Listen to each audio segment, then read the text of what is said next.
Прийшли окупанти до нас в Україну, форма новенька, воєнні машини, та трохи поплавився їх інвентар.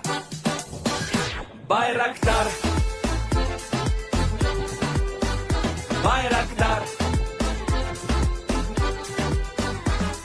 Російські танкісти сховались в кущі, щоб лаптем посьорбати довбані щі, та трохи у чах перегрівся навар.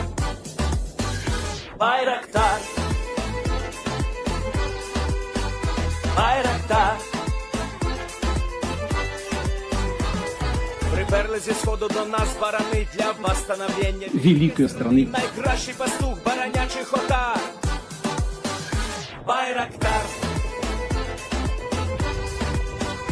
Байрактар.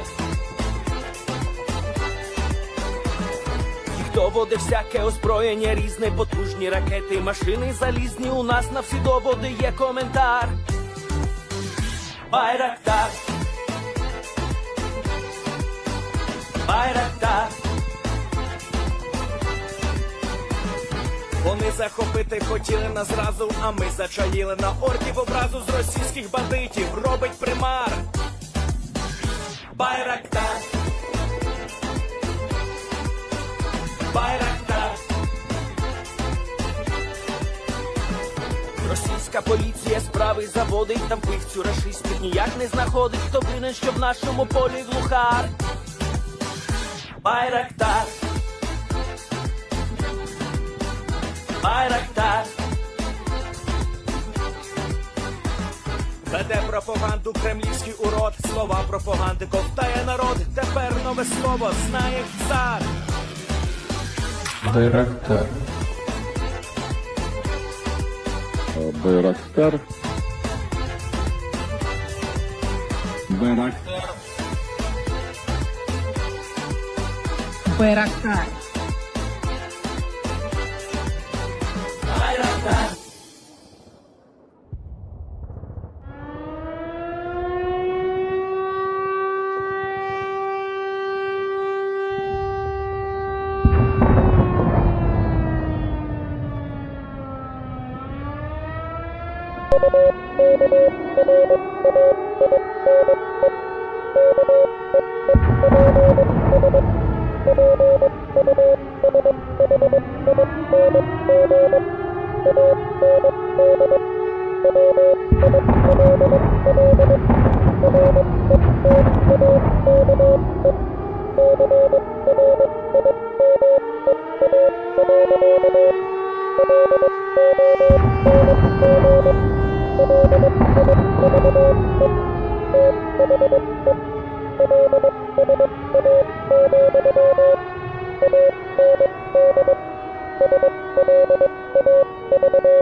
Yes. The Leaf Spring Army sends its regards.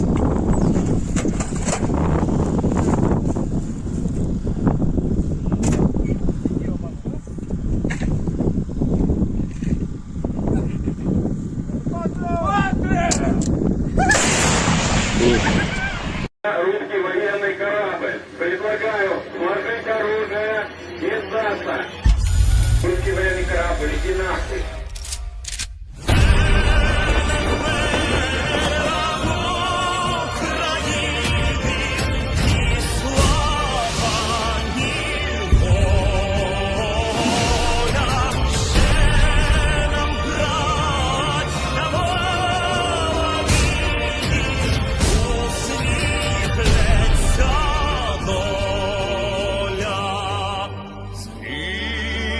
Наші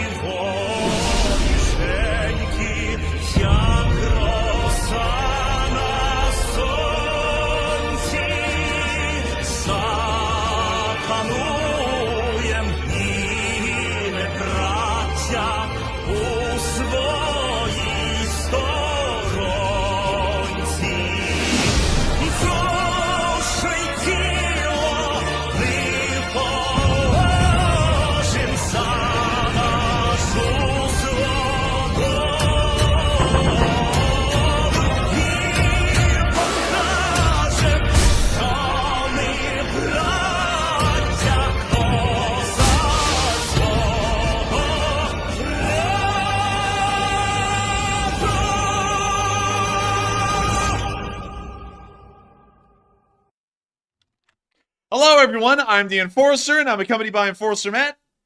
And good evening, folks. It's Enforcer Matt, and welcome back to day 682 of the news. While I was studying my way through that, I'm telling you, and it's good to see you all once again. And of course, we're going to be covering the past 48 hours of the news of the war in Ukraine. I do want to say really quickly, we do know about the rumor that General Gerasimov may be dead. We have not been able to confirm that rumor right now, so sadly we will not be reporting that in tonight's news. Another thing I'd also like to say is that I'd like to apologize that we did not have a stream running yesterday. If you could not find the stream, that's because we did not run one. The stress of running a stream, really a YouTube channel, and also going to law school at the same time can end up boiling over every once in a while, and it kind of boiled over yesterday, and we ended up having to just take a break from running the stream.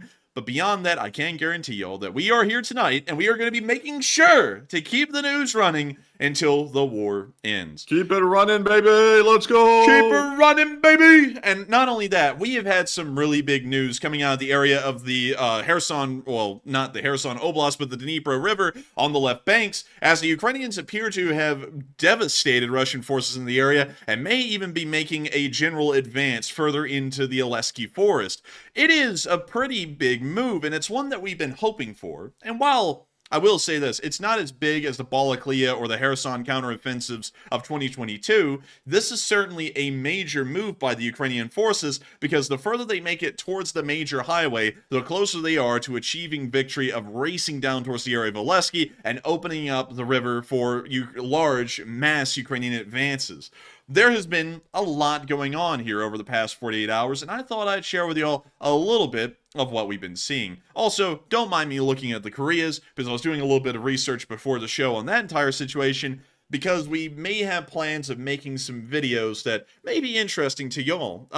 But I'll tell y'all a little bit about that later on, probably during a question segment. But moving on into the area of the Dnipro River, specifically the left bank near Kherson, this area here in between Kazanchi-Lakhri and Krinky is probably the one that we need to be the most invested and interested in at the moment, as Ukrainian forces are still conducting attacks out of Krinky into the area of the Zelenskyy forests. The Zelenskyy forests are actually an artificial creation during the times of the Soviet Union, where the Soviets tried to produce a mass amount of timber in the area, and then this is really all that's left. A large group of unkempt forests that were supposed to be cut down a long time ago and never did.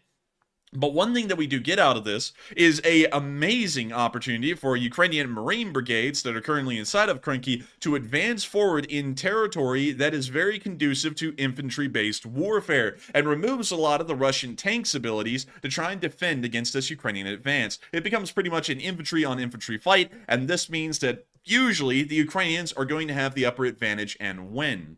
Moving on into our first little bit of news, we did get to see that a Russian tank did attempt to be inside of the Krinky forest, and it already met its end. Forests like these are death traps for Russian tanks. They're easily spotted by the infantry. It's very hard for the tanks to spot the infantry, and once the infantry see the Russian tank, this thing is pretty much done for. They're going to call in artillery, or they're going to hit it with an ATGM and knock this thing outright. Well, you see this tank going nuclear here. And when you see the turret flying through the sky, I give that an 8 out of 10. Good height, an interesting spin on the turret. All in all, a pretty unique turret toss. This is something that even Oppenheimer would be proud of, I'm telling you. I'm telling you what. Oh, man, I'm telling you. And when you see the remnants of the tank continuing to smolder and burn right there, as the video clip rounds out.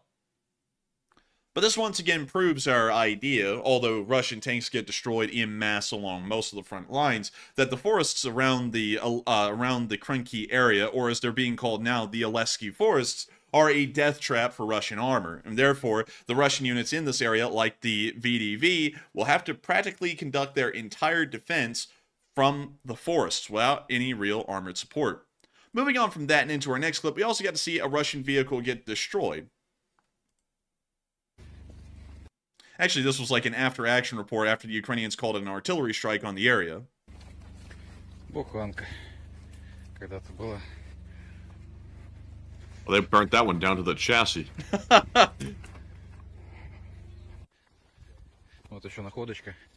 Matthew, what model of car is that, if you could tell? Let me see some more of it. Oh, let's see here. Is it a sedan?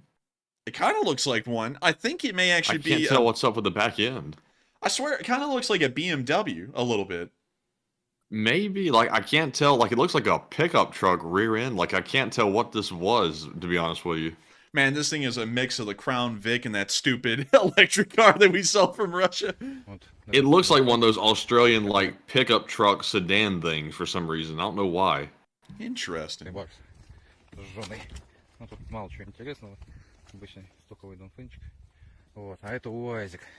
На нем ДШК паленая. Now, that was a technical. That was a technical, no doubt. Oh, wait a minute. We actually know what this one is. This is a UAZ 469 with a rear-mounted Dishka. I can actually show y'all what this thing looked like before it got blazed. So, let's see. UAC 469.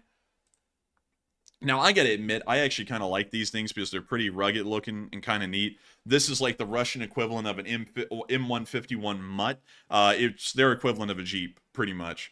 Kind of neat. Kinda. It's a little bit odd. I still say it's a little bit strange looking. Now, I do have to say this, though. Apparently, there are some of these for sale in the States. I want to find out how much they're going for right now, because I would spend like maybe 20K on this thing, 25. 20K, possibly. man, nah, hell no. Maybe like $500 or something. I mean, they're not that nice. Let's see here. So we got one. Oh, wait a minute. Dude, actually, they're not that expensive. Like, these are going for... Oh, my lord! They have Scooby-Doo vans! And they got 1,800 pounds. Is that euros or pounds? Euros. Those are euros. You got 1,800 euros on that top one up there. They got the camper edition. They've converted them into campers, of all things. Dude, be a real The Russians hippie. are camping in them sometimes too, you know, like they're permanently camping in them. But look at this one, man. This one went for $8,600. Now, that's actually not that bad of a price. And it only has 43 miles on it. And it's, you know, the driver's side's on the left-hand side, normal. A manual transmission. Overall, I mean, that's not that bad of a price. I'm not going to lie. You know, $8,600 for something that's in that condition, not bad. But looks like these things don't really go for all that much. The reason why I said 20K is because I know that, like GPW Jeeps from World War II go in between like 20 to 25. So it's like maybe this thing's kind of in a similar ballpark, especially considering that all of these would have had to have been imported into the United States. But in all honesty, these things are dirt cheap. But that's the vehicle that was burned out here in the video. And it appears that they had taken off the canvas cover and it mounted a Dishka inside to operate as a technical. But doesn't look like it ever got the chance to be used as a technical. Потрясающая вещь. That gun will be useful though. They should love that. I wonder if that thing got toasted. Вау. It looks like its mount got toasted. I don't know if the heat got so hot that it may have warped some components of the gun, but... Надо брать. Тут еще лопата. Okay, well that... This is top tier stuff for Russians though. Dude, the Russians are pulling this thing out. This is the only serviceable-ish rifle in the whole unit. They're like, oh, boy, we have to take that. В общем, вот. Такие Let's see, потрясающие. what the hell was that? That was a... That's the machine gun variant of the AK. I forgot what the name of it is. It's like an RPO or something like that. Тра-та-та-та-та-та. They're looking at the burned out shot. He looks at the machine gun and goes, oh,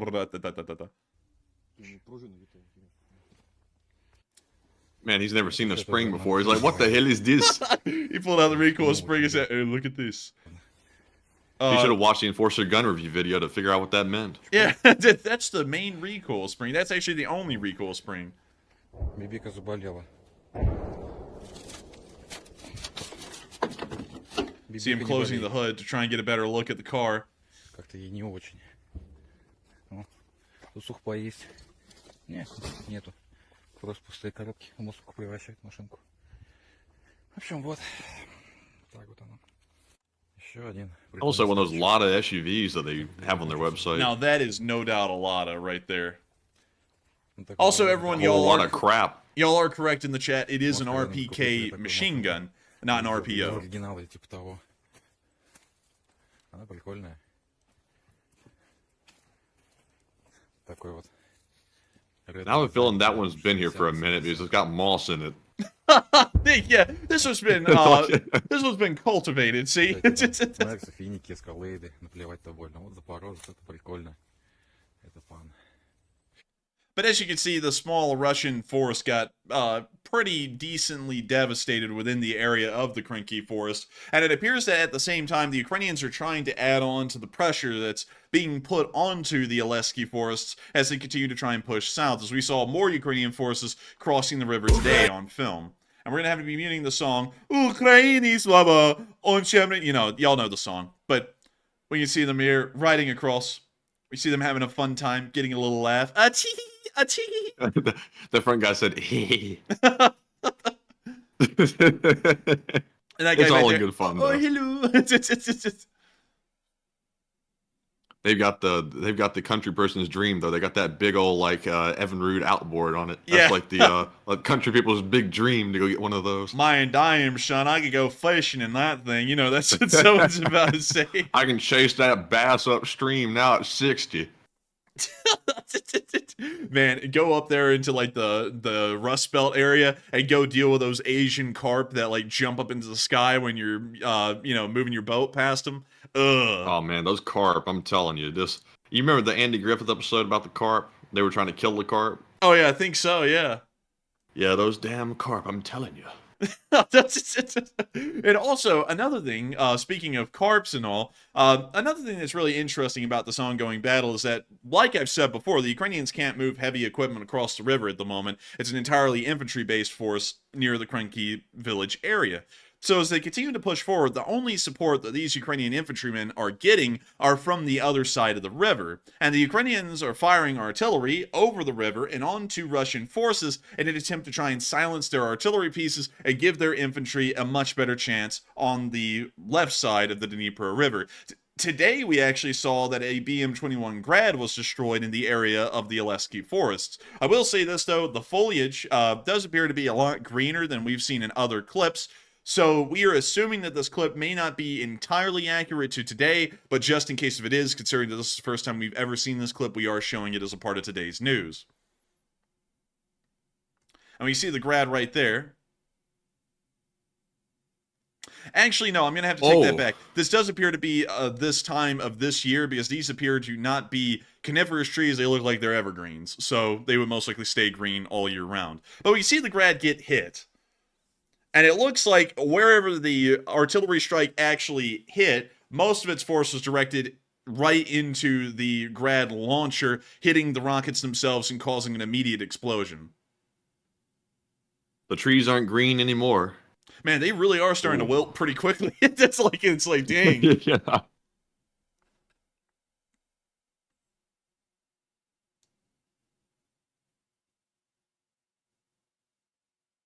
Damn. If only they had a version of Smokey the Bear, and this would have never happened. Man, Smokey the Bear, man, he would have had an aneurysm watching that happen. He would, damn.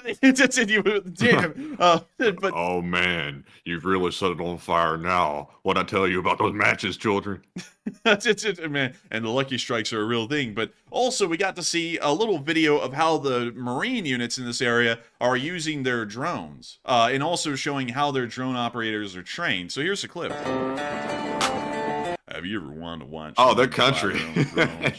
Then you need to go out to the countryside where the Ukrainian Marines enjoy a great day of flying drones and kicking ass. Watch them as they equip their drones and get them ready to fly. What the hell was that? Was that the damn heat miser? What? That is a Pepe right there. Is that Pepe? That is Pepe the Frog right there, looking like an absolute Pepe. Chad, doing his thing. We can now see them getting their systems ready to go as they're getting ready to blast a Russian into oblivion with Pepe the Frog. You know, this is actually smart to use the country like southern like music. They might convert some people to be pro-Ukrainian after all. Yeah. Oh hell yeah! Oh hell yeah! The whole South's about to be rooting for Ukraine starting tomorrow. Dude, next thing you know, they're gonna be saying, "Raise hail, praise Dale" over there. They're gonna be. Oh man, and we can see that it's an FPV drone. Actually, they're conducting some training at the moment and bringing it on down for a soft touchdown in the grassy fields. What a landing! And that's the end of the clip, but a really interesting look at the training that these Ukrainian drone pilots in the Marine brigades are going through, because the drones are once again one of the few kinds of artillery support, or at least explosive support, that Ukrainian Marines are able to get on the left bank of the Dnipro River at the moment. So, of course, really interesting to see how they're conducting the training, and very good to know that those Marine units can rely on more modern advanced equipment like FPV drones to support them in their pushes further south. Moving on into one of our last clips from this area of the battlefield. Yesterday we saw that the Russians were hitting some decoys in the area around the city of Kherson, specifically Iris-T decoy vehicles. Here's the clip. We see one right there. We see it coming on in. We see that they covered it up with camo nets and so on. And we see the drone hit it and explode. Now, very important to notice is that if this was an actual Iris-T, the nacelles that are holding the missiles are paper thin. There's actually no armor there whatsoever. So if this drone actually exploded on a real Iris-T carrying real missiles, this thing would have blown up like a grad, but it did not. And that does prove that this is in fact a decoy. We now see what appears to be the second Iris-T that they're going for.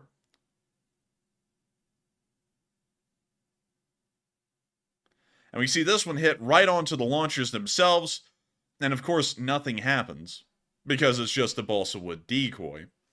So pretty interesting to note, or plywood decoy. Plywood's probably more practical, but still, a very interesting thing to note that the Ukrainians are starting to set up these more advanced looking air defense systems as decoys for the Russians to try and target. And I think that this is our best indication that what a lot of people assumed a few weeks ago about how the Russian Air Force was starting to lose massive amounts of aircraft, I think it's true. The Patriot is probably in the area, because up until this point, the amount of Iris-Ts that have been in Ukraine is so minimal that a lot of them have only been put around the area of Kyiv and other large cities.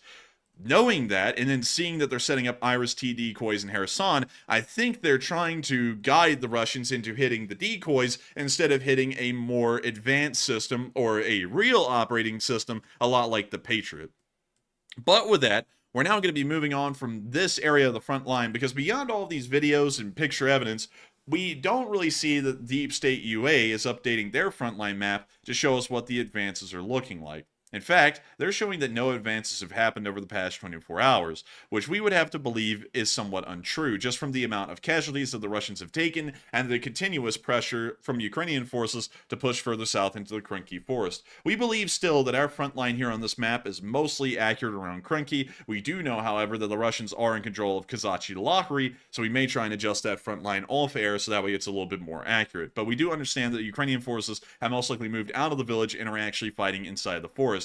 Because Deep State also shows in this area, to quickly show you all this, and this is something we know is blatantly, well, not blatantly untrue. I don't want to, give a scathing statement about Deep State UA, because they're great folks working behind the scenes to get this map done, but their information in this area has to be flawed, because we have seen video proof of Ukrainian forces inside of the village of Krinky, and we've even seen the Russians conducting close air support missions with the Su-34 bombers dropping bombs into the dead center of Krinky around this area right here. If the Russians were inside of Krinky, that means that they would be committing friendly fire, and while that's not out of the question for Russian forces to do on a regular basis, for the Russian Air Force to continuously do that over multiple days, if not weeks, that would be highly unlikely, because it would have gotten around that they're bombing their own men.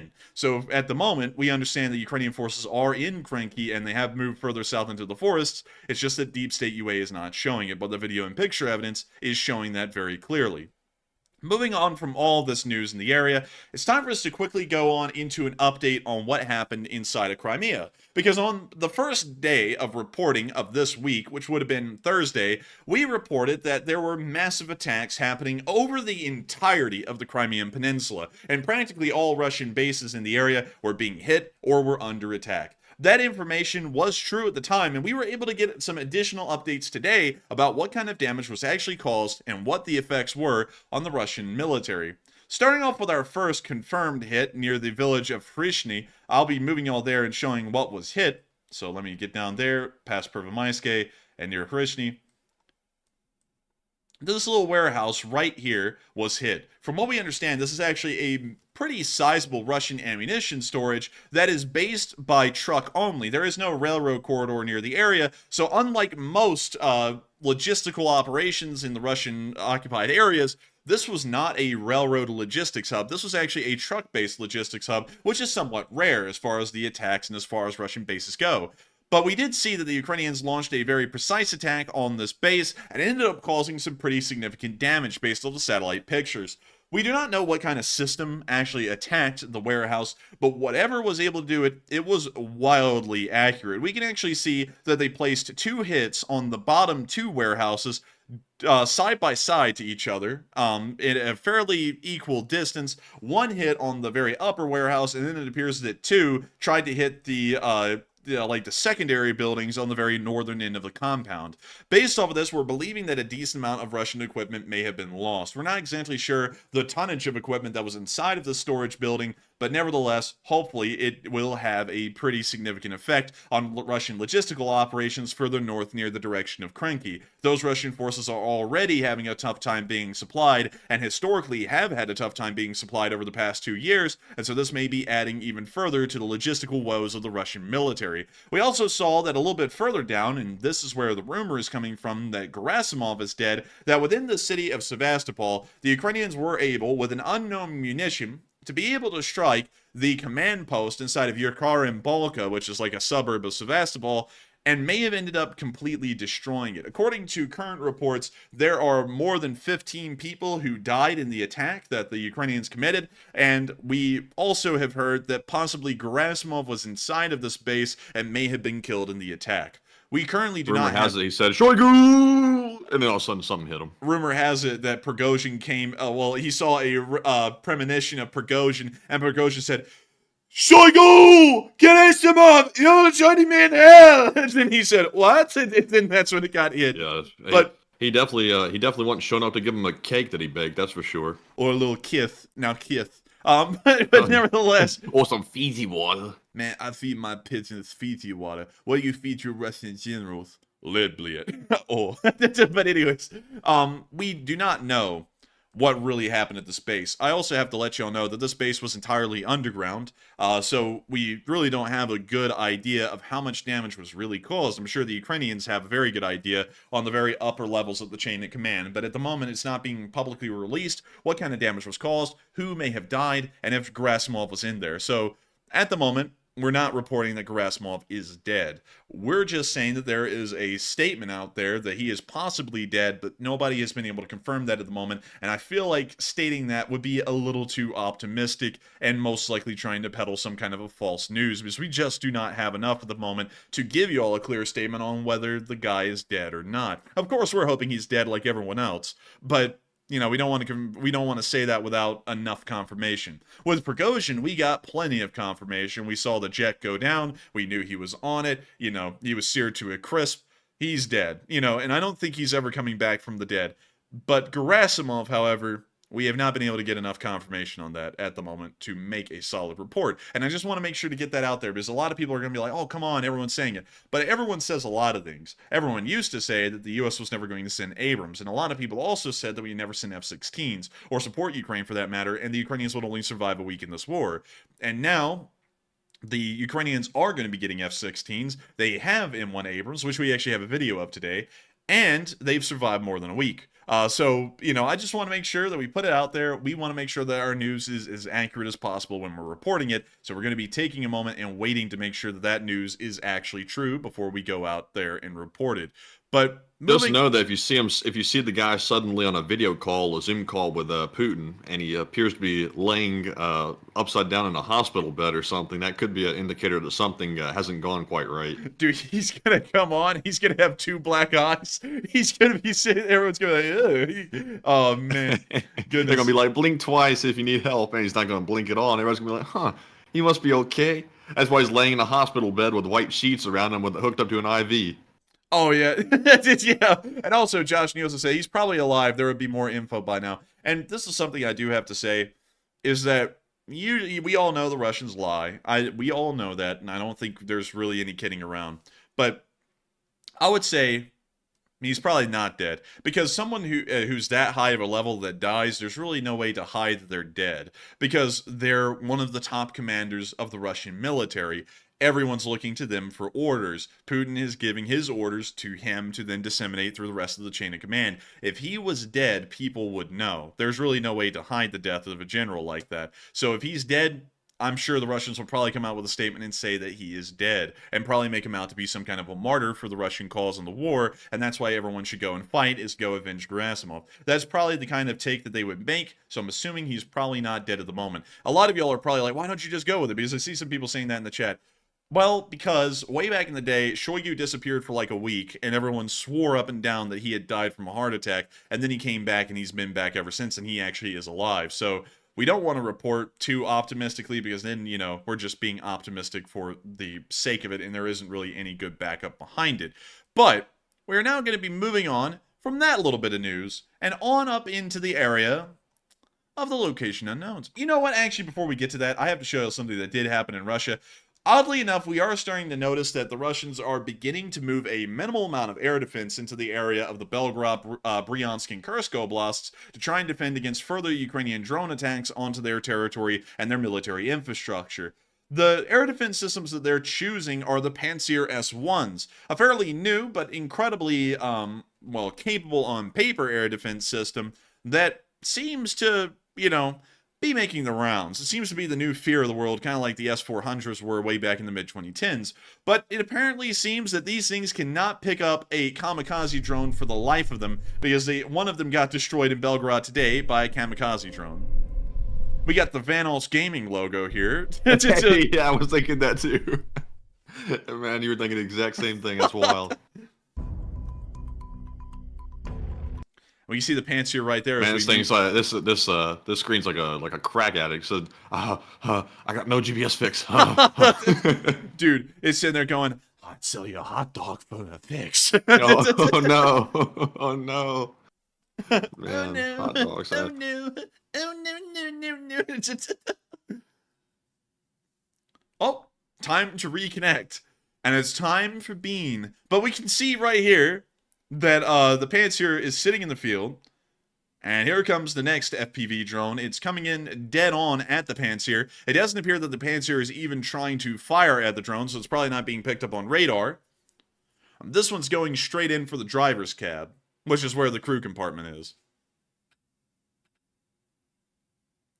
And that's the end of the clip. We didn't get any video proof that the drones actually hit. They lost signal about 150 feet away from the Pantsir each, but we are assuming that it was most likely destroyed, although we didn't see that on film. Moving on from that little bit of news and on out of that area, it's time for us to get on into those location unknowns and all of the fun that comes with the location unknowns. But many of y'all have been talking about the Russians, like with the Pantsir system being destroyed. We're assuming it's destroyed because the Ukrainians reported it, but we're also assuming, well, a lot of people are assuming that there's an even larger thing that was destroyed, which is Gerasimov. A lot of people are saying that he's probably dead. He probably was inside of that underground command bunker inside of Sevastopol when it was hit, and he may be lying under the rubble right now, or his body may be dragged out of the rubble here within the next day or two. A lot of people have a lot to weigh in on that. We've seen that it's actually been a very heated topic here in the chat. Many of y'all are throwing in your take on whether he's dead, alive, or what. So, I would like to ask, Matthew, what are we getting from the chat? Do they think he's alive, dead, or somewhere in between, like Schrodinger's Gerasimov? All right, so to jump into that question, the poll says, rumors are circulating that Russian General Gerasimov may be dead, and what are your thoughts? 35% said Gerasimov is most likely dead, 33% said I need more info first, 16% said unsure, and another 16% said he is most likely alive. And like the Enforcer said, it's right now only a rumor. We don't have anything confirmed. We really don't have many facts either, except for some speculation that one of those Russian command posts in occupied Crimea might have been housing him.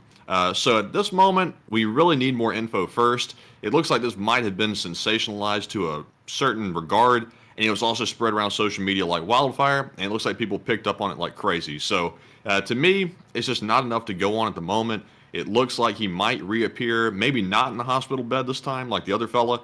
He might actually still be on his own 2 feet.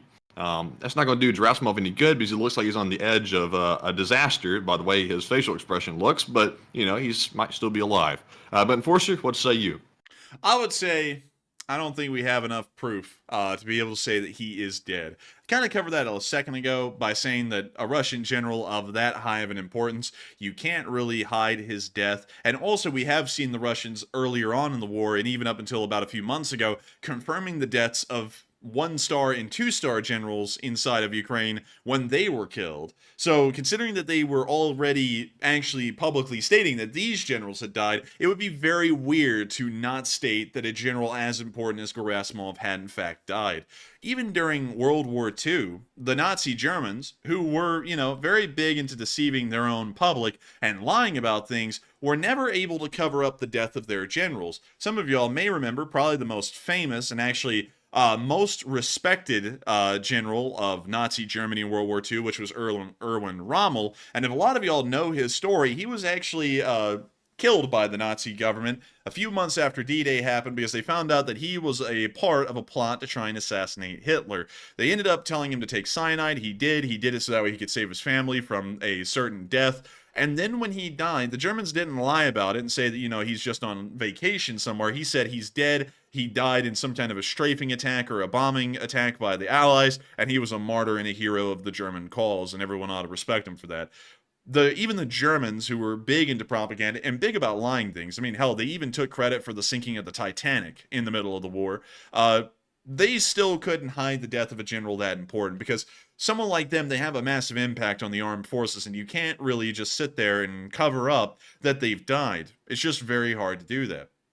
And so while he may be dead, I have a feeling he's probably not. And I think we need more proof and evidence of his death than what we have at the moment. We had a lot of proof with Prigozhin's death to be able to confirm that he was dead. The Russians did announce that he was dead, and everything went the way it would go historically and the way the precedent's been laid out for important figures like that to die. But we have not seen that for Gerasimov at the moment. So we'll be waiting to see, and hopefully he is dead, but at the moment I'm pretty sure that he may not be. And this may be a rumor that was spread around really quickly just because people wanted to get some virality and some clicks, most likely. But with that, I hope that does address that the best I can. And also, I see a lot of people going, Titanic? And Ingbor said, Nazis and Titanic? Yeah, that's actually a little weird because a lot of y'all are starting to connect the dots that the Titanic sank in 1912, and the Nazi Germans only existed around the time officially in the German government around 1933.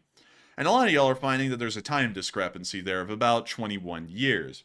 And there's a good reason for that. The Germans just lied about it. During the middle of World War II, the Germans actually made a movie. It was kind of around 1944 more so it was towards the end of the war. But they made a movie where they claimed that a German U-boat crew of Imperial Germany had actually gone out into the North Atlantic before World War I had even begun, before actual hostilities even began, and they were the ones to sink the Titanic. And they were heroes because they were trying to kill all of the wealthy capitalists and other folks that were on board the ship. I'm not even kidding. You can actually go pull up that movie somewhere online. It's actually out there. There's like one copy that survived the war, and someone actually translated it to a digital copy, so it is there. But it's a really bizarre thing. But once again, you can see that the Germans had a pretty good knack in the middle of the war for lying about things that were blatantly untrue, but they couldn't even lie about the death of a very important general. That's just something that would be impossible to pull off without it being known immediately as a blatant lie. So I hope that does address that quite well. And also, David Garrett, you are correct. They did sink the Lusitania, but they did not sink the Titanic. The Lusitania was sank in 1916 off the coast of, I think it was, let me see here, it was off the south coast of Ireland, somewhere around here, I believe it was, somewhere around that area, the Lusitania sank there. But that was clearly a German U-boat, and everyone knows that, and that's also one of the big reasons that the United States was starting to gear up to get into World War I in 1916. But with the Titanic, there was clearly no proof. Everyone saw, every witness that survived the Titanic knew that it hit an iceberg. There wasn't even a war going on at that moment. There's no way in hell that the Germans just went, you know what, for the sake of fun, let's just send a U-boat out there into the North Atlantic and sink the Titanic for the hell of it. That never happened. And also, everyone would have reported on the ship that instead of there just being no sound when the ship hit the iceberg, there was a massive explosion instead. And, none of that ever came to being. Not only that, the idea of a U-boat, a very primitive U-boat at that, trying to navigate an ice field that was as thickly packed as the one the Titanic sailed into would be a very tough thing to pull off. In fact, that would have been impossible at the time for a U-boat to do that and survive. It most likely would have run into some kind of an ice field or an iceberg itself, and with its thinner hull at the time, it most likely would have punctured it and then sank to the bottom of the sea. So going off all that, very sure the Nazis pretty much flat out lied on that. But beyond that, I hope that does address that little side note and rabbit hole, because a lot of y'all are like, what? What the hell do you mean? Like, everyone was shocked about a movie like that existing. But there's worse out there. There's a large trove of stupid Nazi German movies that were just stupid from the outset. But with that, I hope that does address that fairly well, at least in my opinion, about what I think about Gerasimov at the moment.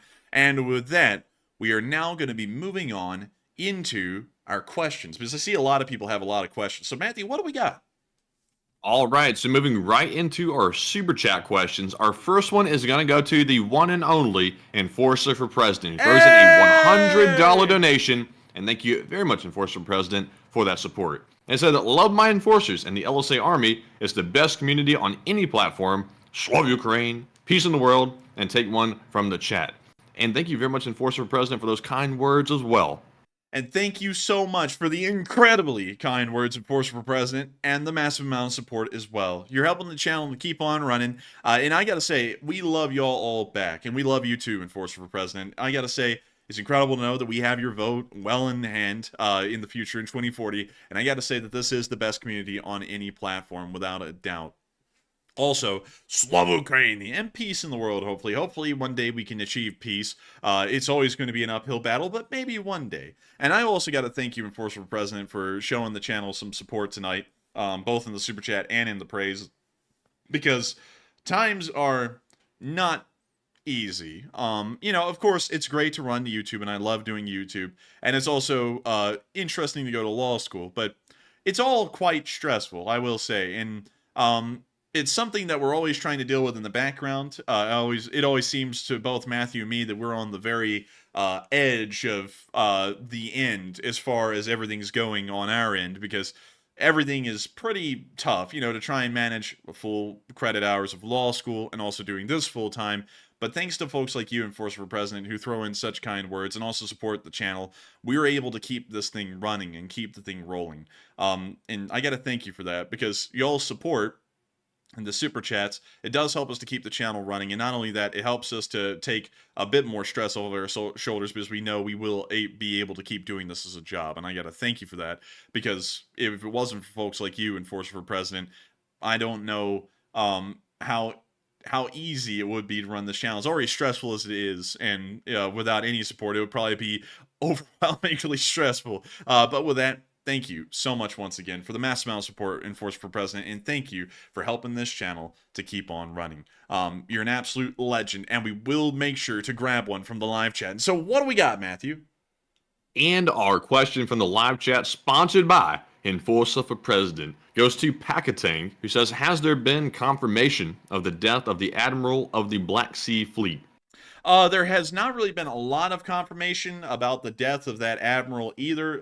I believe it was Admiral Sokolov or Sokolov, one or the other.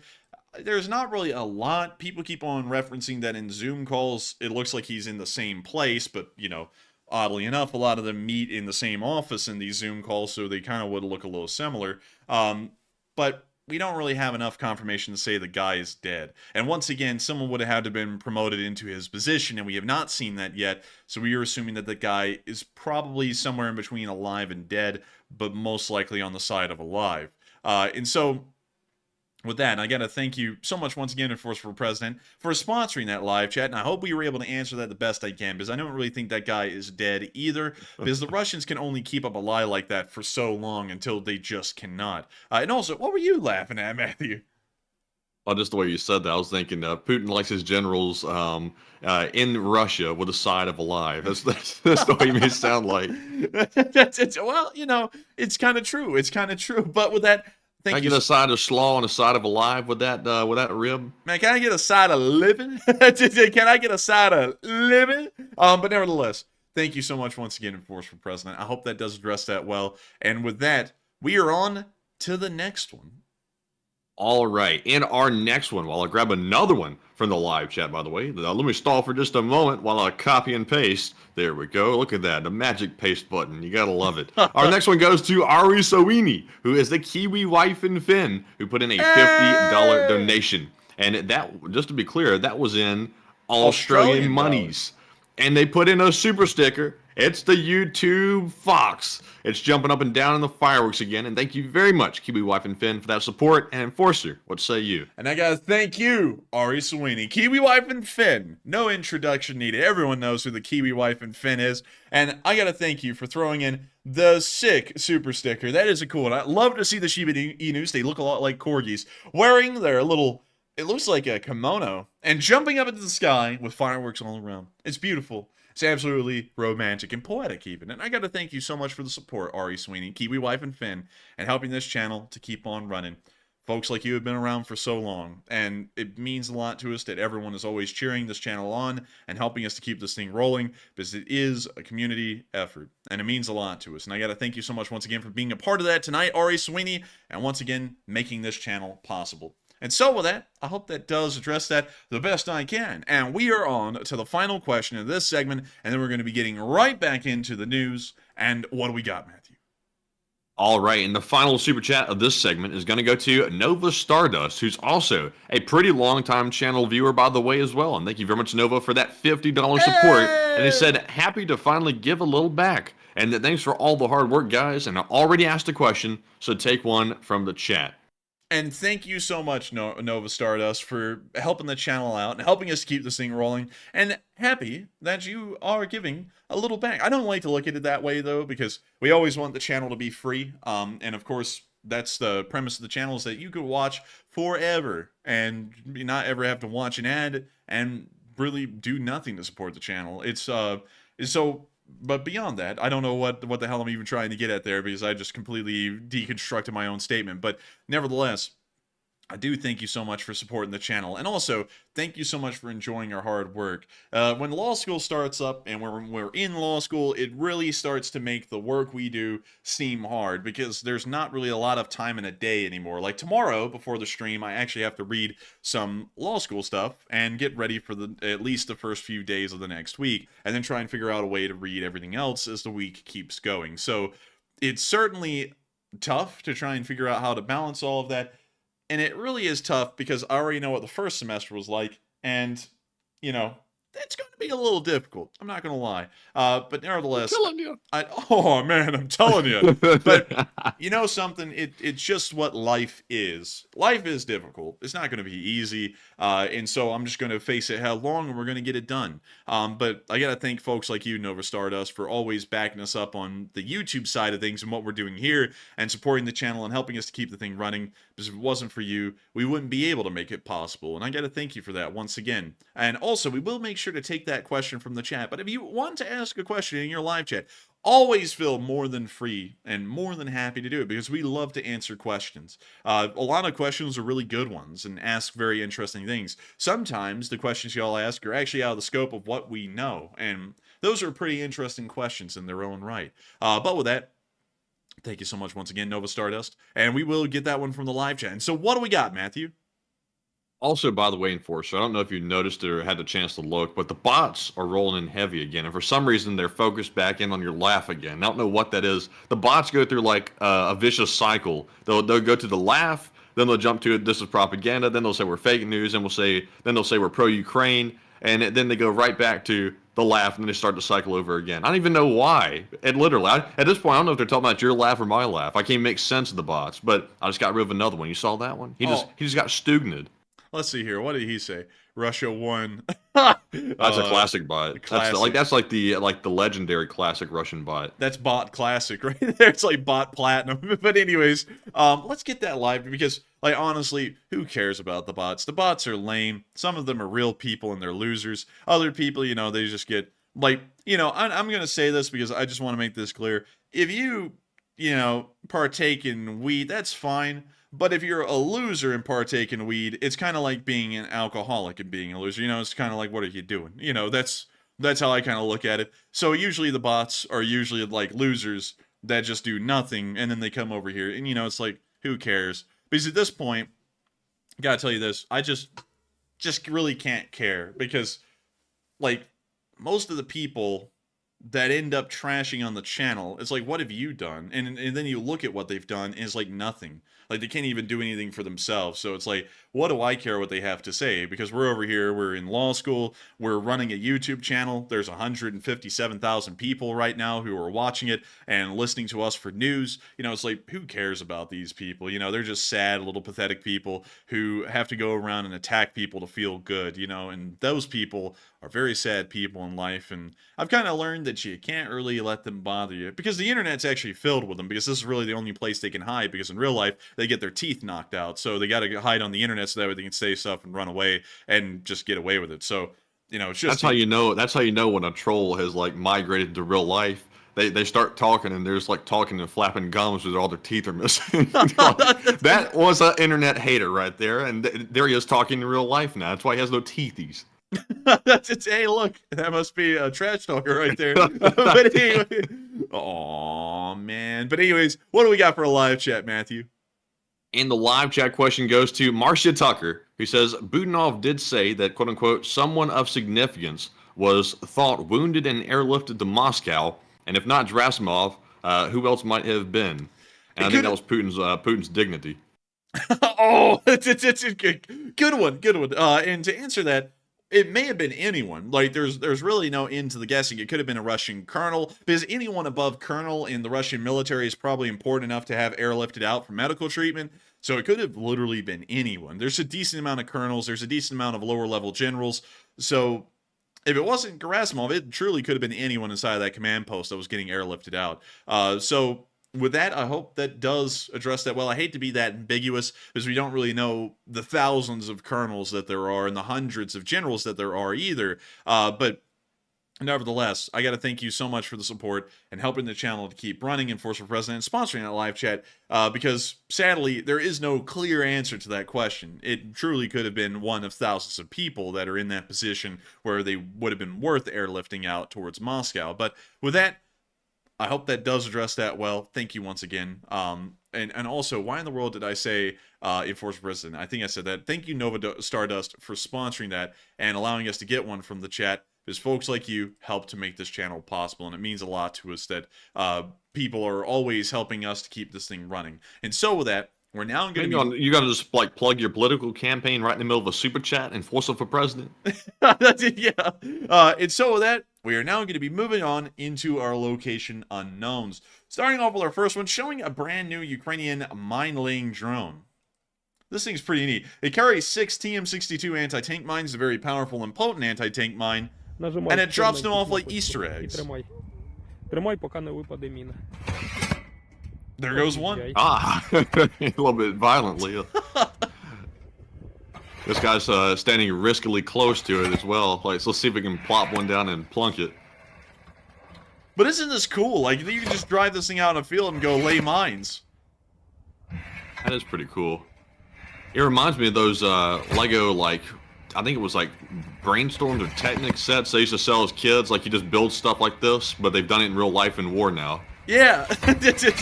And I bet you this thing is cheap too. It looks like it'd be like maybe less than $1,000 to make this thing. Someone said it's kind of ugly.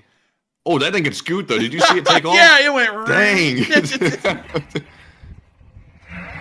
Damn! Damn! That thing's got horsepower. Damn. Dude, that thing is torqued up. They got nitrous in that thing. But a really interesting little mine laying system. And, you know, beyond it just being straight up torqued and also looking kind of ugly, it is very effective for what it will be doing. It's a remote controlled mine layer. It means that the mine layers aren't out there in the fields getting shot at. This little ugly thing is going to do it instead, and it's going to get the job done. So hopefully we'll see this thing on the field very soon, and probably a lot of them because of how ugly and cheap they probably are. But moving on from that and into our next clip, we also got to see that the Ukrainians are trying to come up with nifty reloaders for their 5.45 mags. I'm not going to lie, I want one of these things because I have 5.45 mags, and I would love to be able to auto-load them. Well, you know, load them easier is a better way to say it, because this isn't an auto-loader, it's just an easier way to reload. But check this out.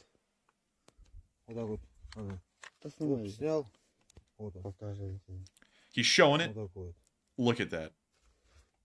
Как бы простенький, но пиздец как удобно. Has the same color as the top of a Newport cigarette pack. И пишу. And it just shoves the bullets right in. You drop them in the hole, push down, and they're in. Oh, that's ingenious. Да, Вот блядь, такая вот здорово. разработочка. Охуенно, ебать. Согласен. Красавцы, ебать. And so with that, that's the end of that clip right there, but really cool to see a reloader like that. And I bet you that's going to make the lives of those Ukrainian guys who sit in those trenches that are just reloading mags constantly during a firefight a lot easier to do, probably a lot faster. Hopefully that's the case. There's a lot of ways, though, to try and speed load a magazine. That seems to be a fairly interesting one, and maybe it'll start to catch on, considering it looks so cheap to produce. Moving on from that, we also got to see a little bit of the Ukrainian Special Forces. And y'all know who made this video. It was none other than United 24. Still out there pumping out the impressive videos. And also, Matthew, you might see that little honey badger up there in the top right corner. Hey! He's mad again, I'm telling you. Dude, he's angry, man. That thing looks like it, it's doing questionable things in a Walmart. It looks like it's got a syndrome or something, like its mouth is stuck open like that. Like it's like, actually, wait a minute, hold on, help, I can't close my mouth. Come on, man. But anyway, getting on from our badger with some kind of a syndrome, here is the clip talking about Ukraine's special forces. Давай! Следующий гол! Call sign 1CO1, age 30 years old, profession Special Forces operator. I always look for some records for myself. One time an idea struck me and I ran 50 kilometers. I always set some kind of a bar for myself. The same goes for war. I chose a discipline for myself where I want to set a record, getting as close to the enemy as possible. So far it's 60 centimeters. He only managed to say guys, after which, together with his comrade, he left this world. Special Forces operators are the elite of the Ukrainian military. Their specialization involves tackling the most challenging tasks on any front. And behind enemy lines, essentially, they are super professional war all-rounders who can do anything. Clearing positions in buildings, raids, ambushes, Hang on, man. I ain't gonna lie, I think they kind of just inserted a clip from the US because I'm pretty damn sure they don't have Ospreys. All-rounders who can do... Yeah, I'm pretty sure they don't have Ospreys. Yikes. So I think they inserted that clip just to show Special Forces stuff, but I don't think that's a Ukrainian clip. anything. They got clearing caught. positions in buildings, raids, ambushes, special reconnaissance, evacuation, providing medical assistance, preparation for defense. The presence of the Special Operations Forces in a specific area can even affect other military units. For them, this is a sign that the adversary is likely to encounter problems. The infantry generally feels more confident. From the looks in their eyes and their reactions, we can see that they're happy to see us. Once we passed by our infantry and left them totally confused. Oh no. That's that Some clip. aliens Okay, good. passed They by. didn't show those parts of the clip. This is that clip from the middle of the year, Matthew, where the Special Forces went to that one trench and wiped the floor. And I was like, oh no, don't show it. Yeah. Luckily, they're not. Down, crawled towards the enemy, and then returned by lunchtime. They were like, what just happened? A truly crucial factor for the success of Special Operations. That says Air Force on the side. Man, I'm just saying, man, it's kind of irking me a little bit that they're like, the Special Forces do be training out here, and then they show a U.S. Air Force Osprey and probably what's some kind of like an Army or a Marine recon group running up to it. It's like, that isn't y'all. I mean, like, I'm not, trying to beef or anything, but it's like, I would like to see some Ukrainian training, not like what we do over here with an $800 billion budget.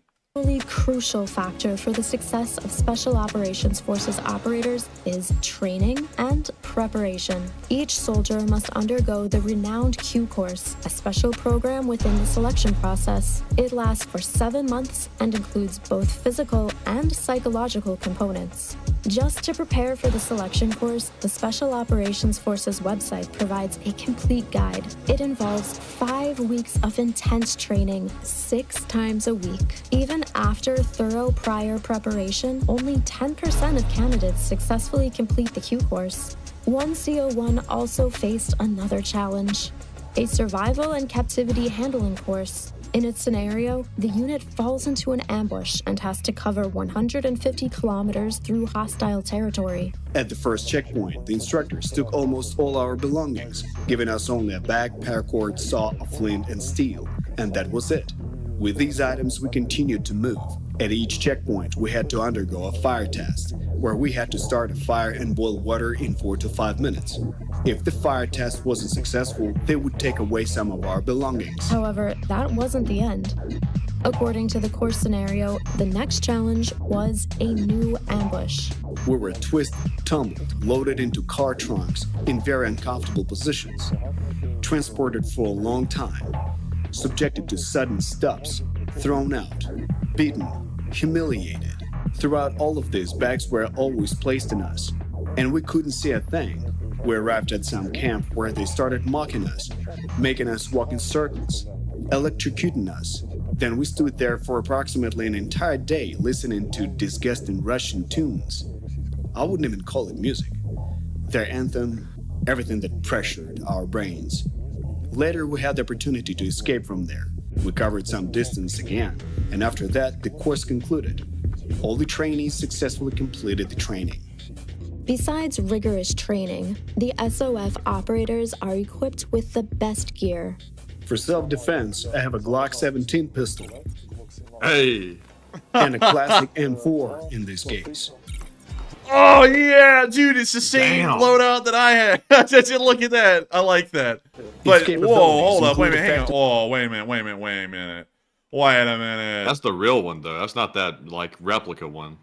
What the hell do you mean? Dude, the only difference in between mine and that one is that this one actually is capable of full auto fire. That's the only difference. Well, dang, man, you see the price difference between yours and this one? Like, it's huge. No, man, this is way cheaper than $7,100, man. There's no way in hell that this thing is $7,100 because mine's an FN Hurstel, and it didn't cost this much, even with an ACOG on it. They're also including the laser aiming module, which is, I think, a couple thousand on its own. Hold up, we got to pull up that thing. The AN-PEQ-19 for sale. Let's see if we can find one. All right, so I found a AN-PEQ-15. This appears to be the one that's for sale out there in the world. This thing is $2,000. So if you add a $2,000, we'll assume it's about $2,000 rifle with a $1,200 scope and a $1,900 little laser sight system, that will come up to about $5,200. So it's still about $2,000 short. So I don't know where in the world. And then tack on the dinner for the contractor that procured it. Oh yeah, I forgot about that part. But it looks like it may be about that price. It's actually pretty expensive. Capabilities include effectively working at distances up to 400 meters with this sight. My gear consists of protective equipment, ammunition pouches, and various technical and optical tools. The armored vest that provides maximum Kevlar protection. Communication is carried out through the SCR or SPR radio stations. I also have TPT buttons as control devices for the radio station. Moving on to my protection. I use a helmet. It's quite lightweight. Headphones for communication through the radio station. 43,000. That's probably all in the thermals too. There's no way that the helmet costs that much. The helmet's probably like $1,000, and these thermals here are probably like $20-something thousand maybe. There's also the option to attach a night vision device, the GPNV G18. Russians don't have anything similar.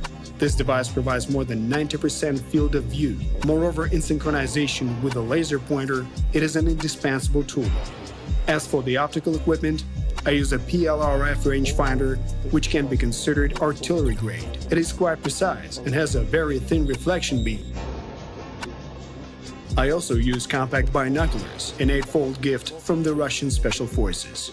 Additionally, I utilize a thermal imaging camera that I can control remotely, providing me with a clear image up to 1.5 kilometers. Yeah, that's pretty This cool. allows us to anticipate the approach of the enemy. Before joining the Special Operations Forces, one CO1 served in another elite military unit, Marine Corps. It was there that he first encountered Russians when they occupied Ukrainian Crimea.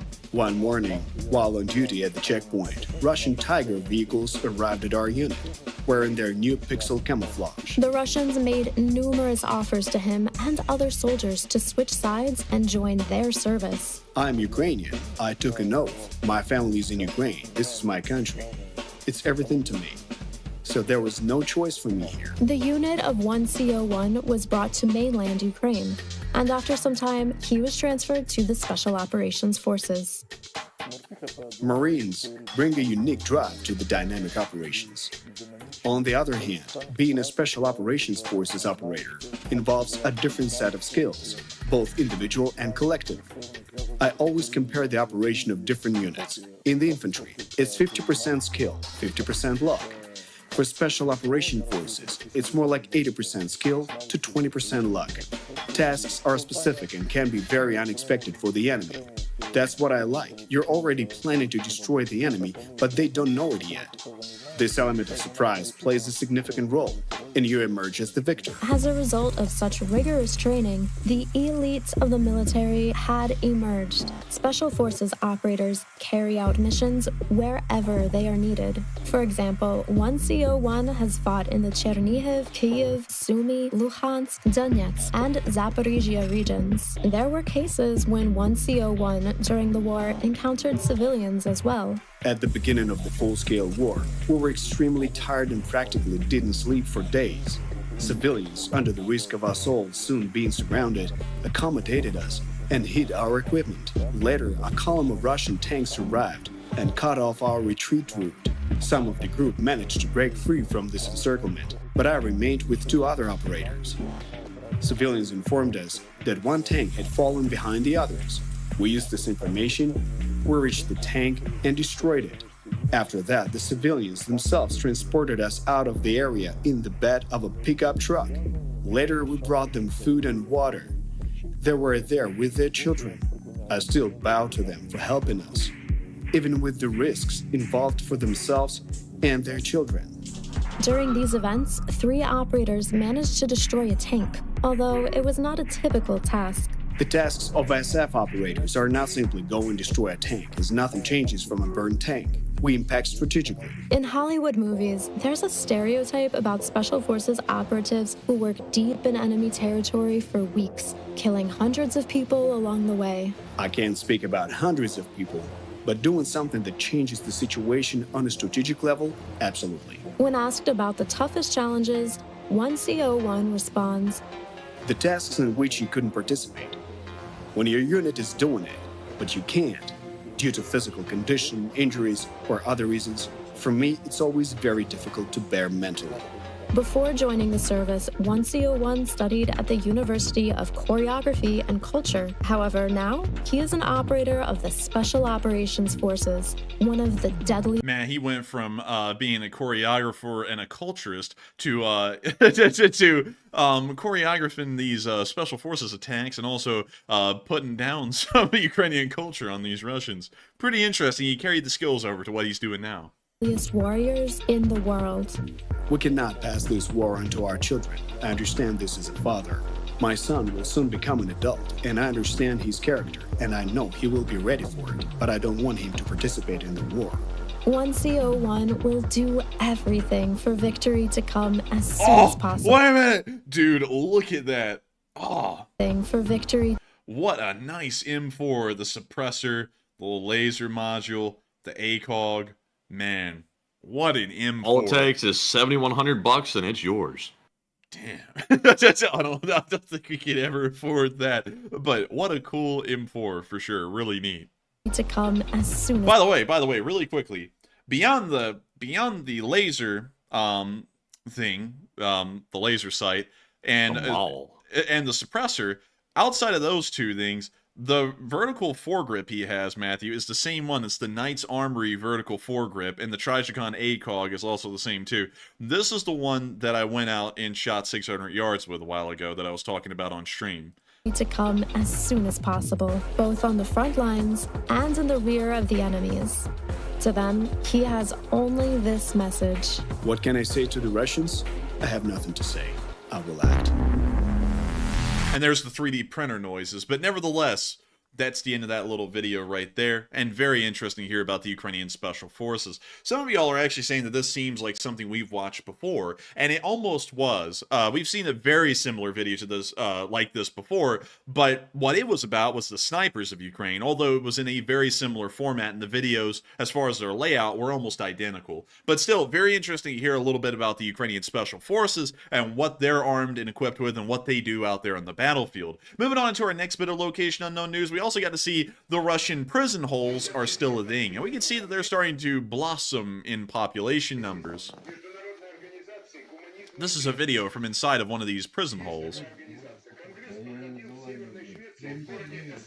These Russian soldiers have to pay the equivalent to $2,000 or $15,000, somewhere in between, to be able to get out of the hole. Most of them are being punished for being an alcoholic or something similar, or even insubordination. They put them down in these little holes, and then they just keep them there until they can pay their way out, which most of the time doesn't appear to happen, and that's why the population continues to grow, to the point that they're being overcrowded in these things where they're sitting on top of each other. But moving on from that little bit of news, and on into our next bit of Location Unknown news, we also got to see the Russian casualty report for the past 24 hours. And respectable for Bobcats, I gotta say. Lovely to see it. Lovely. And I gotta say, absolutely incredible to see that 4 Bobcat skid steers have been destroyed, but not only that, 800 Russian soldiers have bit the dust, along with 16 armored personnel carriers, 15 supply trucks, 7 main battle tanks, 13 artillery systems, 16 drones, 1 MLRS, and 2 anti-aircraft warfare systems. Overall, the losses do appear to be quite good, and it also is showing that the Ukrainian defensives are still working quite well. And we certainly saw this in the area around Kupyansk, as we saw that the Ukrainians are pulling out some of their heavier support, like this T-64BV from the 17th Kryvyi Brigade, which is currently inside of the area around the Kupyansk city. We can see this T-64BV positioning itself out in the battlefield, and we can also see that its cope cage is kind of transformed into a very thick camo sheet, pretty much, that's covering the turret of the tank and trying to obscure its form or its outline to incoming drones or Russian spotters. Very interesting to see one of these T-64BVs in operation. It was considered, before Western tanks arrived, to be one of the most high-end tanks that were in Ukrainian service by how they function. Moving on from that and into our next bit, we also got to see probably something that I would say is far better than a T-64BV. I don't even have to give you all an introduction to this clip. Just watch and listen.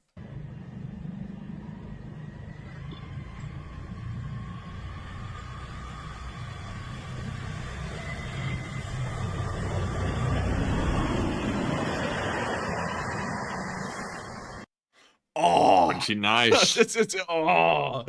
Can y'all believe it? This is an M1A1 Abrams somewhere in the northern area near Kupyansk. That is impressive. And just listen to that engine roar.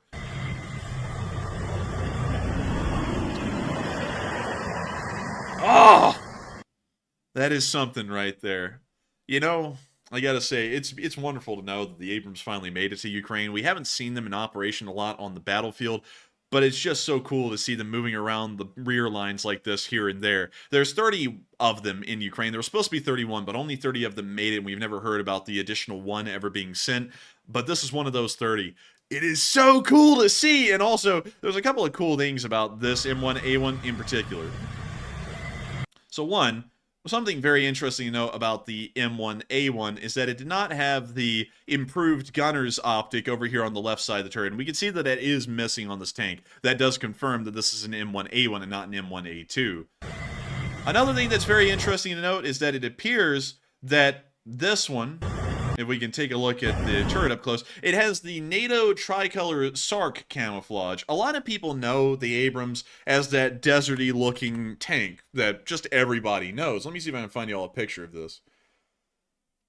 Everyone knows the Abrams. Actually, here we go. Here's a good picture. This is an M1A1 Abrams, and I'll show you all the visible difference as to how you can tell an M1A1 from an M1A2. Notice that over here there's this like round little this round little protrusion on the left side of the turret. That's actually the right side from where we're looking at it, but from the tanker's perspective, this is the left side of the turret. This is an M1A2 with an automatic 50 caliber machine gun turret near the commander's position, and also some reinforced glass plating near the gunner's position. You can see that on the M1A2 variant, there's this improved gunner sight that is visible right there on the left side of the turret, which is the most easy indicator to note an M1A1 from an M1A2 variant. But when we look at these, this is what a lot of people think of when they think of an Abrams, camouflage pattern-wise. They always think of this desert tan color, because that's what many people saw the M1 Abrams as for about 20 years when we were inside the Middle East. But most Abrams that are actually in operation in Europe do not have that camo pattern. In fact, they have something called the NATO tricolor SARC camo pattern, which you can see right here. I gotta be honest with y'all, I know a lot of people are gonna be like, I don't really think that looks that good on the Abrams. I'm not gonna lie, when it's clean, it looks really good. And let me see if I can find y'all a picture of an actual clean Abrams. Here we go. This is probably the best one I'll be able to find. This is actually a model of an Abrams that has been painted up with the Ukrainian crosses on it. But that's what a NATO tricolor SARC camo pattern looks like. And that's what almost all Abrams, well, actually all Abrams in the European theater of operations as well as in the Korean theater of operations all have this camo pattern. This is the most common one you'll find them in. And it's just, I think it's a very good looking one. And not only that, everyone in NATO, I think except for the British, use this camo pattern. You'll see this on Leclercs, you'll see this on Leopards, you'll see this on Abrams used by Poland, you'll see it on Leopard 2s used by Poland. It is a very ubiquitous camo pattern, and I think it's honestly not that bad looking at all. But getting back to this video, y'all can see that this one does have the NATO tricolor SARC pattern, and let's see if we can see anything else noticeable about the turret. Actually, really quickly, this may be an M1A1 HC. Let me check that real quick. Let's see here. Let me take a look around. Let me see if I can find the HC.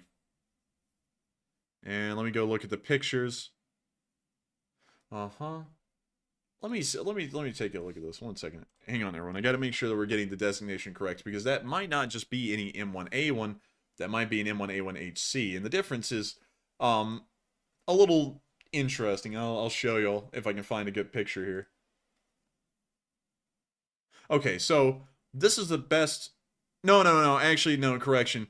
That is just a normal M1A1. That's not an M1A1 HC from what we can tell. But there it goes. And also another thing that may be really interesting is that it has a very high-pitched engine whine to it, and that's a really cool feature of the Abrams jet turbine engine, is that it creates this very high-pitched whine, and it's actually kind of a lower frequency too. But what's really cool about that is that unlike other tanks, like the low rumble of a diesel engine inside of a Leopard 2 or a Challenger, is that the M1A1's, well, the Abrams really, jet turbine Honeywell ATG 1500 engine actually has such a high frequency that the sound dissipates over a very small distance, meaning that unlike other tanks where you can hear the low rumble of their engine from hundreds of yards away, you can't really hear the Abram that well from hundreds of yards away, because the sound dissipates very quickly the farther it gets away from the tank. So it actually makes it harder to detect an Abrams in your area just based off the sound of it alone. I think the audible distance of an Abrams is something like 250 yards, and the audible distance of diesel engines in most main battle tanks is something like 350 to 400 yards. So it has a pretty interesting little noise to it. And also GW North is correct. When you're up close to these things, the noise is deafening on that engine. But because of its high frequency, it dissipates over a very short distance compared to the low rumble of a diesel engine, which can actually travel a pretty good distance. So pretty cool stuff to know about the Abrams and its neat little engine. But moving on from that and further down the front lines, it's time for us to get on into the Bakhmut area. Currently, the battle for the Crimea forest is still ongoing, but we don't have any updates on it at the moment. However, in the Bakhmut area, the front line has also not changed here either, but we have been getting footage out of the area showing what's been going on here. And moving on towards Berestove, we got to see the Russians were taking pictures of a Czech-made missile that landed on their position and did explode, and they're showing it right here. We can see right there the Czech-made missile. I don't know why it says new on it. It's almost like it's like a branding selling point. But man, they know what they got. It's brand new, 19 kilos, no low balls, best offer only. Low mileage, I know what I got. But we can see here, this thing does have a little bit of mileage on it now. It ended up hitting its target, and it looks like the Russians are now going bled We get hit by that 122 millimeter rocket, 40 kilometer new, 19.9 kilogram, made in April of 2023. Very interesting, very nice. But anyways, moving on from that little bit of news and on into the Bakhmut area, we also got to see an RPG fail on a Russian soldier today. Here's our hero, my hero. Выстрел! Oh! Aye. Blitz! Man, that guy started snorting. No, he got down there in the trench breathing hard. Man, he got down there and he went. It's just like, man, bro, calm down. Man, he breathed. Oh man, but that's the like right there. We got into our next one. We also got to see some Ukrainian soldiers in some of the most hellacious trench conditions we've seen so far around the Bakhmut area. They are literally up to muddy sludge to their knees. And in the meantime, on the radio, they're being told that drone support is going to be coming into the area to help them out.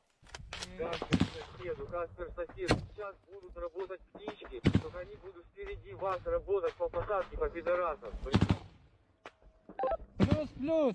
Сейчас птички работать со скидами будут, им пизда. Вам пизда! Пидорасы ебаные! БК экономим. And that's the end of the clip, but just showing the trench conditions currently near Bakhmut as the firefights continue, but it appears that the conditions are going to be bad for everyone. I'm sure that attrition is going to climb on both sides as they try and combat trench foot and other kinds of diseases that you can get, conditions or diseases that you will get while being in tough conditions like those. But moving on out of the Bakhmut area and a little bit further south and into Avdiivka, the battlefield was oddly quiet today as far as the video evidence went. We only got one video from the Krasnoyarivka area showing the 47th Brigade finding a Russian dugout and hitting it with an FPV drone. But beyond that, we didn't really get a lot. But anyways, here's the clip. You see this Russian down here? It looks like he's playing around with his own drone. A little toy, you could say. And there it goes. And the Russian's coming back out as one lands. He's taking it back into the dugout. Man, that little fella's scurrying. Yes, it's the Ukrainians are going to get him. I promise you all that. Should I try and drop the bass? But anyways,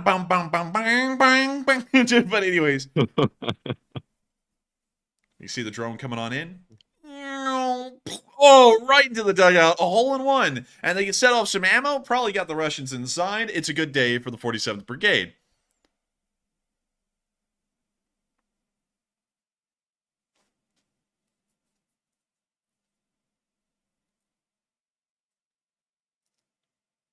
And nobody's coming out so far.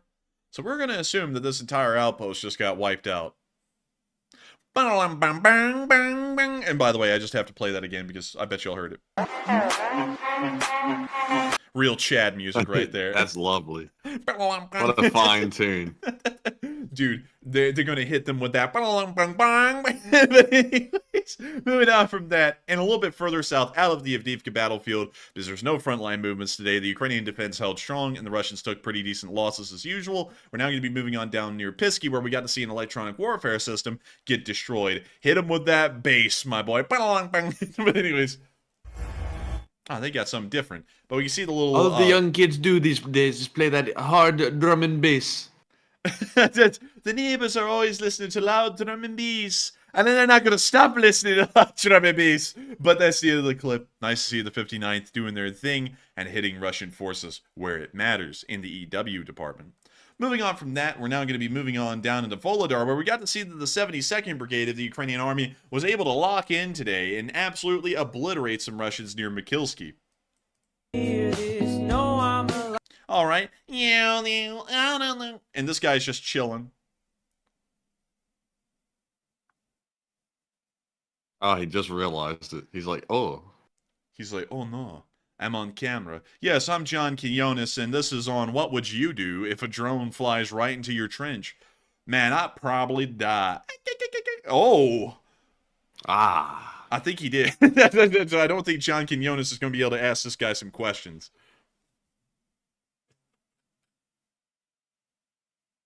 They need their lumber back. Man, they need to go to Home Depot. Get that twisted Man, board. they're not getting the lumber back, but they will be getting some slumber.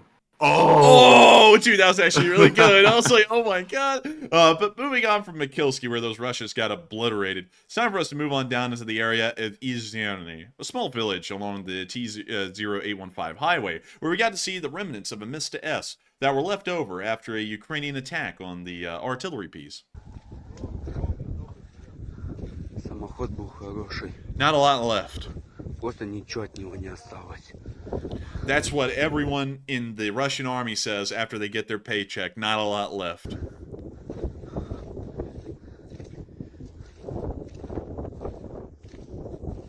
So this is the very rear of the SPG.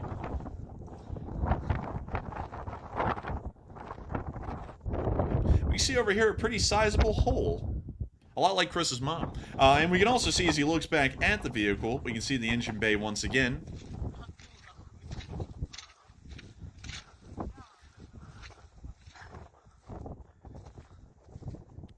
You know, just some odds, bits and pieces of the transmission here and there, a road wheel here and there, some track links.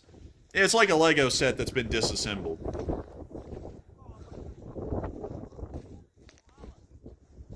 Там он на дороге. Is this the Ukrainians recording this or the Russians? This is the Russians recording their own Mista getting blasted to pieces. That's why I was going to ask. Like, why do they record their own wreckage? Like, they're going to... What are they planning to do with this footage? I don't know. Oh, look, it's the main gun. I think they're planning to upload this to Facebook Marketplace or something so they can try to sell it. Sell the scrap. I got some pieces of scrap. Anyone want a 152mm main gun? It's in pretty good shape, actually. Yeah, I'm not gonna lie, the artillery piece actually survived quite well. But you know something, Matthew, that I was thinking? Hang on, I gotta go pull this up. Because, you know, we were talking about Russian paychecks disappearing and everything. I gotta go pull up this clip. 1 second. Dude, every time Russian soldiers get paid... Hold up. Something's wrong with my... Oh, dang it, it played a little bit of it. It's a short, so I can't restart it. But let me show you this, because this is what I think the Russians do every time they get paid. My legs when I go like this, and then I go like that. I end up at the liquor store. Something's wrong with Dude, that's Russian soldiers when they get paid. Right there, they're like, something's wrong with my legs. And when I go like this, and then I go like that, I end up at the liquor store. Man, I'm telling you, the Russians could get away with paying their soldiers in liquor and no money whatsoever, and they would accept it, no problem. Dude, in fact, they could probably pay them nothing. They would accept it too, because what's the alternative? Death. I mean, that's true too. That's true. That's I mean, they don't really have any bargaining power in Russia. They have no leverage. So Man. really, they're lucky to get a thing. Man, the Russians go, man, I ain't fighting anymore. I don't want to die out there on the front lines. And then the Russian commander goes, okay, put them in the pit.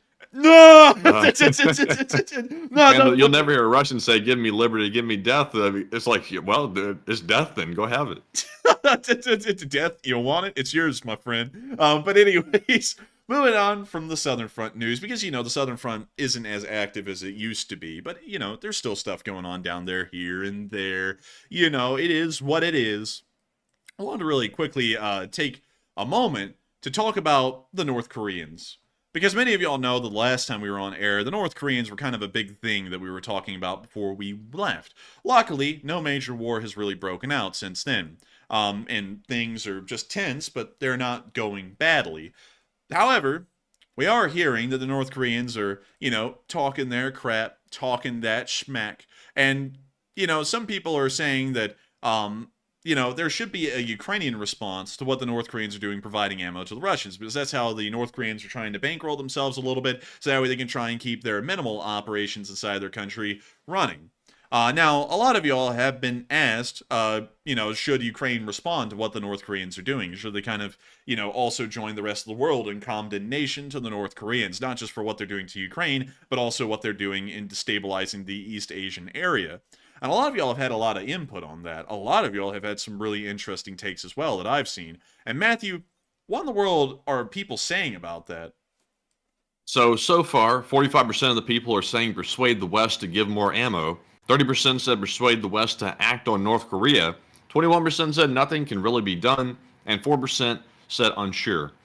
And on this one, I gotta say that the odds of the West ever acting on North Korea have gone down, in my opinion, to practically zero. Now that North Korea has somewhat functional nuclear weapons, they're now sort of in the category of somewhat untouchable, in my opinion. I know some folks are going to disagree with that, but in my opinion, once a country gets nukes, that changes the equation entirely. So I think the Ukrainians are best off persuading the West to give more ammo to their country instead of trying to persuade us to act on North Korea and potentially start a nuclear exchange. But Enforcer, what say you? I would say that I think a U.S. response to the Koreas is going to have to be a defensive one compared to an offensive one, because we know that the North Koreans are fairly loose cannon as far as they go. They are the only nation in the world that has a preemptive strike doctrine for their nuclear arsenal. And not only that, we also know that their regime is a very fragile one and relies on strong-arming the public inside of North Korea to remain in power. That means that they'll also strong-arm external international forces if they need to try and maintain their control.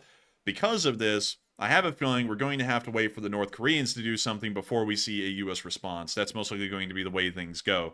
Not only that, I was looking around today and saw that there's been some interesting talks about the North Korean offensive strategy towards South Korea if a war was to break out. And it seems as though, at the moment, we would probably be looking at a pretty deadly war if one was to break out on the Korean Peninsula. The South Koreans estimate that within the first 24 hours, just in Seoul alone, somewhere around 20,000 civilians would most likely be killed in an attack by North Korea, because most of the North Korean attacks, a lot like the Russians, have nothing to do with the rules of war, and they will go and attack civilians directly as soon as a war begins, according to the North Koreans' doctrine themselves, to try and gain their offensive objectives on day one. We know that it's going to be pretty deadly, very bloody, and not only that, the North Koreans, while incredibly primitive, do have a large amount of heavy artillery systems that would be able to wreak havoc on the area of South Korea, at least 20 to 30 miles south of the border, within those first 24 hours. Air superiority probably would not be achieved by the North Koreans easily, and in fact, they probably would never be able to achieve air superiority once the U.S. Air Force was involved, and also once the South Korean Air Force was fully mobilized. But sadly, I just don't think there's going to be a real response. I think we're just going to sit back and wait, because the situation on the Korean Peninsula is actually a very fragile one when you look at it, and there is a lot at stake. Not only that, if things go very poorly for the North Koreans, they always can fall back on their small nuclear arsenal, which could end up wreaking havoc on the Japanese and the South Koreans, and maybe even the far reaches of the United States up in the northwest and also in the southwest as well. So we're probably going to be sitting back and just waiting to see what happens. But I gotta tell y'all, the North Koreans are a very dangerous country. And when you look at how they act on the international stage, there is no exaggeration whatsoever in saying that this is a rogue state that is just hanging on by a thread. Unfortunately, there wasn't really anything we could do to them in the past, because they've always had the constant backing of the People's Republic of China, also known as the Communist Chinese, behind them ever since their inception in the late 1940s, around 1948 and 1949, and it doesn't appear that that's going to be changing anytime soon. The Chinese actually like the North Koreans, not for their rogue nature and just wild, loose cannon-like attitude on the global stage, but more so because they provide a buffer state in between them and the US-backed South Koreans a little bit further south on the peninsula. The Chinese would rather have a situation where the North Koreans have to deal with the United States than the Chinese have to deal with a US-backed nation directly along their border. That's why the North Koreans can always largely rely on Chinese military support in the event of a major war. And the reason why North Korea exists at all, even in the modern day, is because the Chinese stepped in late 1951, going into 1952, on the side of North Korea, because we had practically destroyed the North Koreans in the Korean War. Let me actually go get some Korean War maps. Let me go see if I can show one to y'all. Because at one time, North Korea had ceased to exist in the middle of the Korean War. So let me go and find that map, if it's on Wikipedia, because I have a feeling they probably have the map on Wikipedia. So let's see here. Korean War map over time. Here we go. So, here we go. This is about the best one I think we'll be able to get. This right here, in November of 1950, this map second to the left, was the farthest extent that US and South Korean forces were able to push north against the North Koreans. We almost pushed them all the way up to the Yalu River, which is the river that divides the Chinese-Korean border.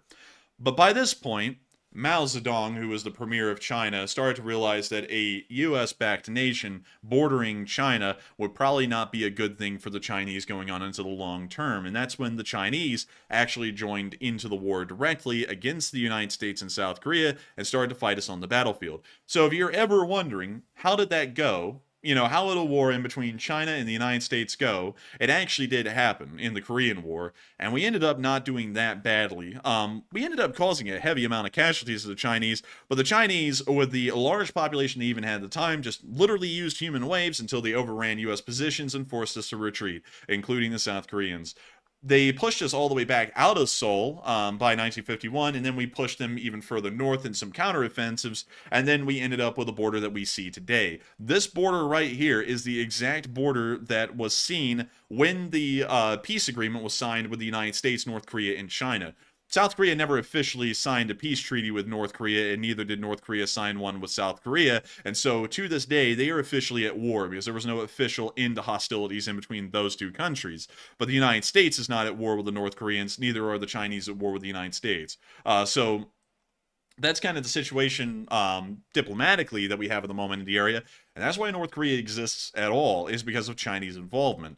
And they probably will continue to exist well into the future thanks to Chinese involvement. We'll probably have to see some kind of a major regime change or a major policy change as far as the People's Republic of China goes to see North Korea lose its external partner. And due to the pressures of literally living in complete isolation and that being infeasible for the North Koreans, we would probably finally see enough political upheaval that there would be a regime change in North Korea. I have a feeling that we're going to have a very soft and long-term response to the Koreans rather than a swift armed response at the moment. So with that, I hope that does address that well, at least from what we're seeing on our end right now and how I think it's going to go. But I could always be wrong. I always want that to be clear. While I say statements definitively and talk about them with what would maybe sound like a great depth of knowledge, I'm guessing, that doesn't mean that I know everything about the situation and that's the way it's going to go. It could always go another way. It could go worse, it could go better, who knows. But that's kind of the way I'm seeing it at the moment. But with that, it's time for us to move on into Kyiv and cover that speech from President Volodymyr Zelenskyy here on day 682 of the war. And so, let me make sure to go get it. And Give me speech, please. Come on, speech. Green chair. Oh, I love it. Green chair. Yes. Here is the speech, Blid. Бажаю здоров'я, шановні українці, українки. Довгий день сьогодні, багато нарад. Плануємо наступний тиждень важливі міжнародні події. Готуємо нові лінії співпраці з партнерами, зокрема щодо дронів, щодо посилення наших можливостей у застосуванні дронів та в протидії російським дронам, в посиленні РЕП, засобів радіоелектронної боротьби. Провів нараду і по безпекових гарантіях – це один з ключових наших пріоритетів. Триває відповідна двостороння робота з партнерами і сьогодні визначили, яких результатів маємо досягти найближчим часом. Провів наради із оборонним блоком уряду. Це Мінстратегпром, міністр оборони, команди міністерств. Ключове – це забезпечення наших воїнів озброєнням і військовою технікою. Стале постачання, стале виробництво із чіткою тенденцією на збільшення нашого виробництва і снарядів, і техніки в Україні і разом з партнерами. Працюємо максимально, щоб цього року наші сили оборони і безпеки могли базуватись у значній частині своїх дій саме на наше українське виробництво. І щоб ворог це відчував, реальну силу української зброї. Зараз вже формується таке відчуття, є багато влучних речей, зроблених саме українською зброєю, і все менше спокійних ночей у окупанта. А має стати нашою української сили ще в рази більше. І це буде. На кожен прояв російського терору, на кожну спробу Росії збільшити свій тиск на нашу державу, на наших людей, на наші позиції буде наша адекватна відповідь. Цими годинами в Покровську, Донецької області, та в Покровському районі триває рятувальна операція після російського ракетного удару. Ракети С-300, залучені необхідні рятувальні сили, техніка ДСНС України, розбирають завали. Станом на цей час відомо про загибель більш ніж 10 людей. Серед них діти. На жаль, мої співчуття усім, хто втратив рідних і близьких.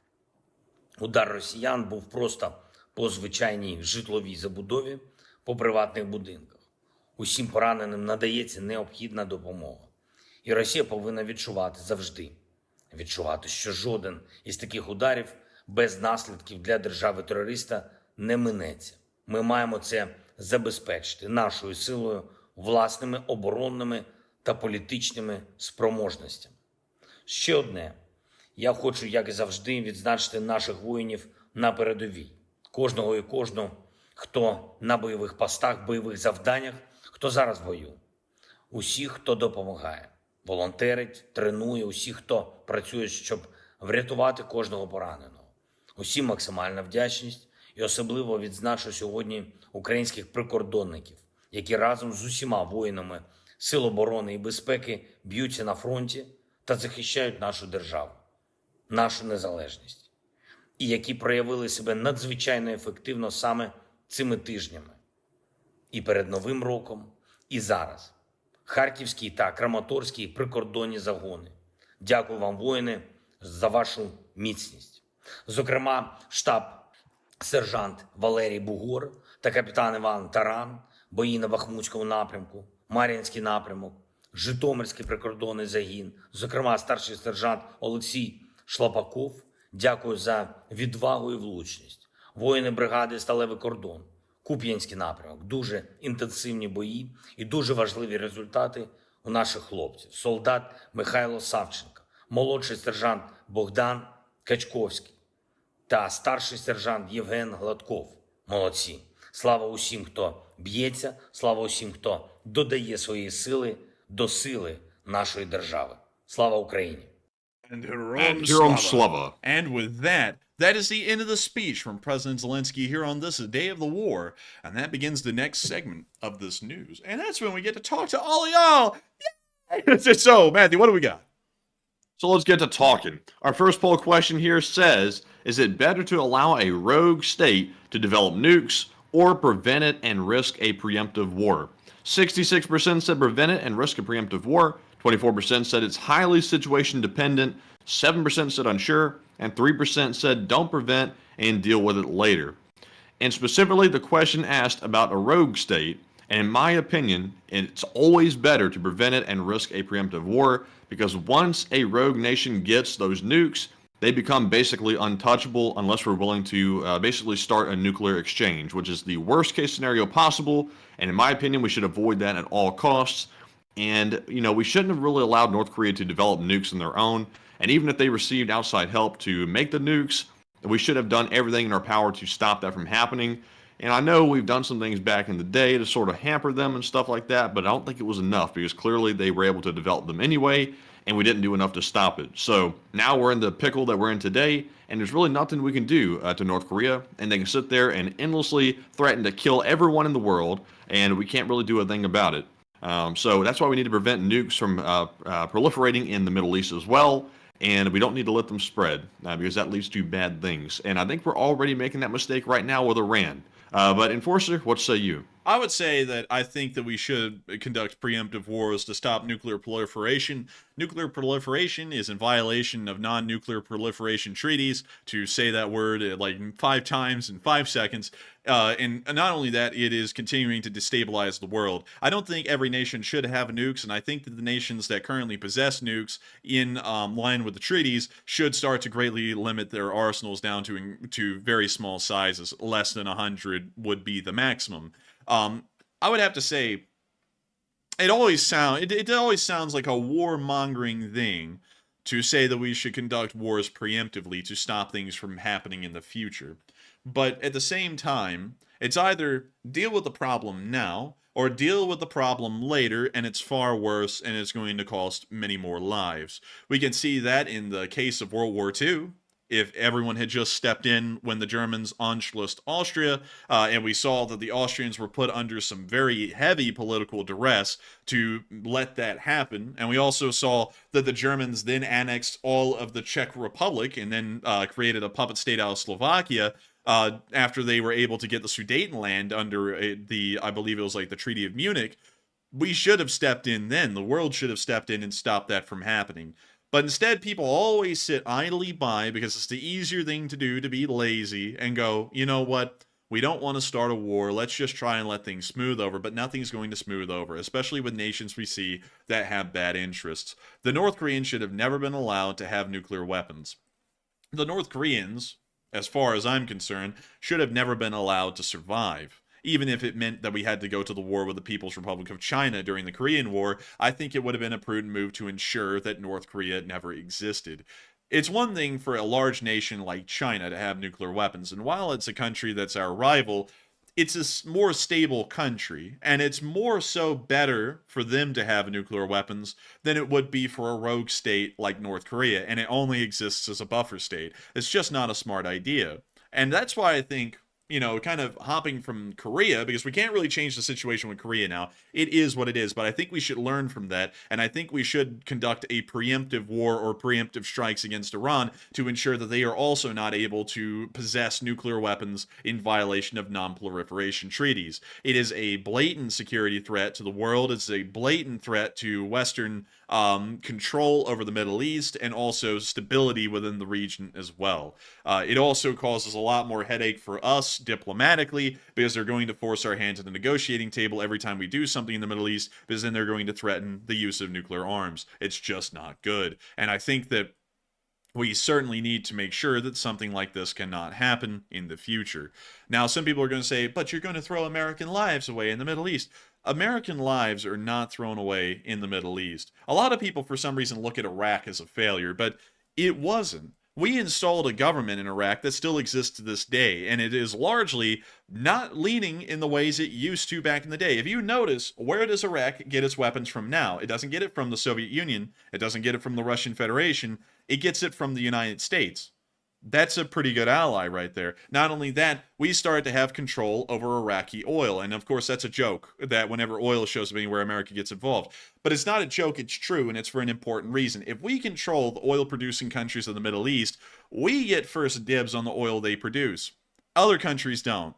And countries like China that desperately need that oil are being deprived of it because we're buying it in the foreign markets, and they can't. And that's the important reason of keeping the Middle East largely swayed towards our direction with either soft or hard power, whichever we have to use.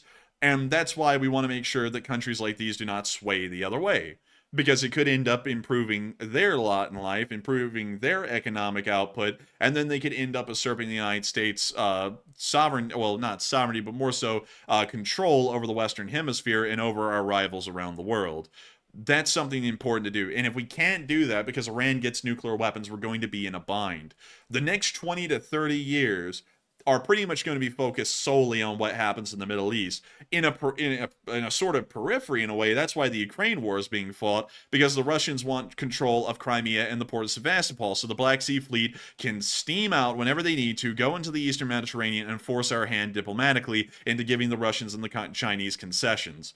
That's why that war is kind of being fought in the bigger picture. If we can force them out of that port, there is no Russian Black Sea Fleet to come steaming out to meet the U.S. Navy out there in the Eastern Mediterranean. There's never a diplomatic compromise that has to be made. It will be entirely on the Chinese, and the Chinese currently don't have that kind of ability or sway in the Middle East at the moment. The only nation that may be able to do that if the Russians fall out of the game would be Iran, and the only way they'd be able to do that is if they get nuclear weapons. That's why we need to stop them from getting the nuclear weapons. We need to ensure that they never get nuclear weapons, and honestly, it probably would be even better, and I know this sounds very heavy-handed here, to try and conduct some sort of regime change in Iran to make it more suitable to U.S. and Western interests. I know that doesn't sound that great. Because a lot of people are always like, but there should be self-determination. I think there should be self-determination, but I think there should be self-determination that's done outside of the coup that was conducted in Iran in 1979 that led to the Islamic Republic that we see today. That thing is as rogue as it can be. The only thing that stops it from being a menace is that it doesn't have the nuclear weapons it needs yet. So I hope that does address that well, at least in my opinion. I know that was like a massive essay, a TED Talk that I almost had about this, but I think it's an important thing that we should be looking forward to strategically. But with that, I hope that does address that well, and we are on to the next one. All right, and that was our only poll question to address for now. So with that, we are moving on to our multiple super chat questions. And our first one is going to go to Darren Maynard. And thank you very much, Darren, for that $50 support. And we appreciate it very much. And Darren says, our New Zealand SAS has a 90% fail or a 10% success rate. And how does this compare to American Special Force groups? It really depends. Great question, Darren. It depends on what Special Forces group you're talking about. Because in the Green Berets, historically, they've had anywhere in between a 57% to a 70% pass rate. So there's actually not that many washouts in the Green Berets training program. And that's actually kind of interesting to me, because you would think that a unit like the Green Berets would actually have a somewhat high failure rate, but it's actually not that high. The highest failure rate that's seen inside of the U.S. military is in the U.S. pararescue forces, which have an 80% failure rate and only a 15% pass rate. But for the most part, a lot of the applicants, especially compared to the New Zealand Special Forces like you're talking about, the Special Air Service, or, for example, the Ukrainian Special Forces that we just saw a moment ago, pass rates for U.S. Special Forces are actually somewhat high. And U.S. pass rate for Navy SEALs, let me see here, Navy SEALs, let's see, nearly 70% of enlisted SEALs fail, mostly by Hell Week, but that still means that 30% of Navy SEAL applicants make it through training, 3 out of every 10. That's actually quite high, even compared to the Ukrainian Special Forces that have a 9 out of 10 dropout rate. So overall, I mean, the U.S. Special Forces, either U.S. Soldiers that apply for these programs are just the toughest of the tough, and a lot of them make it through, because like the Green Beret pass rate changes heavily per year. It's always greater than 50%, but still at the same time, it can vary in between somewhere around 53% to 70%, depending on the training class. But in New Zealand Special Forces, it appears that it is incredibly tough to get in, and it also appears that it's incredibly tough to get into the Ukrainian Special Forces as well. But I gotta say, that is really interesting. It's just wild to hear, Matthew, because you would expect, with the U.S. always, a lot of people in the world always looking at the U.S. military and thinking that it's the best of the best and the toughest of the tough, you would think that the failure rate for Special Forces here would be higher than even other countries, but it appears that by and large it's actually lower. Yeah, we got some very determined people getting through there, and you had to be really dedicated to go through a program knowing how low the success rate is through it. Like, you really have to believe in yourself pretty strongly to dedicate yourself to that and think, I'm going to get through it, knowing that most people wash out of it. Like, you have to go into that with a pretty strong mindset from the bat. Yeah, I gotta say, it has to be a very strong mindset, because I know one thing, I never would be able to make it through Special Forces training. But thank you so much for the massive amount of support, Darren. One of our New Zealand viewers giving a shout out to the incredible grit of the New Zealand Special Air Service that really has to go through a lot to be able to even get in, because only 1 in every 10 of them make it. And I hope that was able to address your question the best I could based off of the pass rates for Special Forces groups here in the U.S. But once again, I do have to say, it is entirely different from group to group. The Green Berets usually have a 70% pass rate. They're on the higher end of the pass rates, and the pararescue forces have something around a 15% pass rate, which is the lowest one in the entire U.S. Armed Forces. But with that, I hope that does address that well, and thank you so much for the massive amount of support, Darren Maynard, and I hope that was able to answer your question the best I could. And we are on to the next one. And I saw certain devs say in the live chat, like law school. Well, maybe on the mental side of the equation, maybe to an extent. But I gotta say, the guys that go through the Special Forces, they are definitely notches above law school without a doubt, because they got a physical component going on, which is a huge toll on their body, and they also got the huge mental component as well. So they got both things going at the same time, and it's just a 24/7 environment for them. They can't just leave and go home like you leave law school and go home. I'm not sure if you meant that seriously or not, by the way. You could have just meant that as sort of this law school. But, the Special Forces guys really go through a lot. I got a lot of respect for the people to get through those programs, because they are putting in a hell of a lot of work to achieve what they do. I would agree, and I would say law school is nowhere close to special forces training. But I thank you for trying to make the comparison. Or if that was a joke, that was that one was a pretty good one because we were both like, "What? Wait a minute!" But anyways, thank you so much once again. I hope that does address that well, Darren. And with that, we are on to the next one. All right. So, with that being said, we're moving on to our next one, which goes to Private Lunchtime. And thank you very much, Private Lunchtime, for that $40 support. We appreciate it very, very much. And he says, law school means coffee time. And enjoy. And and and thank you so much, Private Lunchtime, like Mr. Lunchtime, for the support. And thank you for saying law school means coffee time. It really does. A lot of coffee.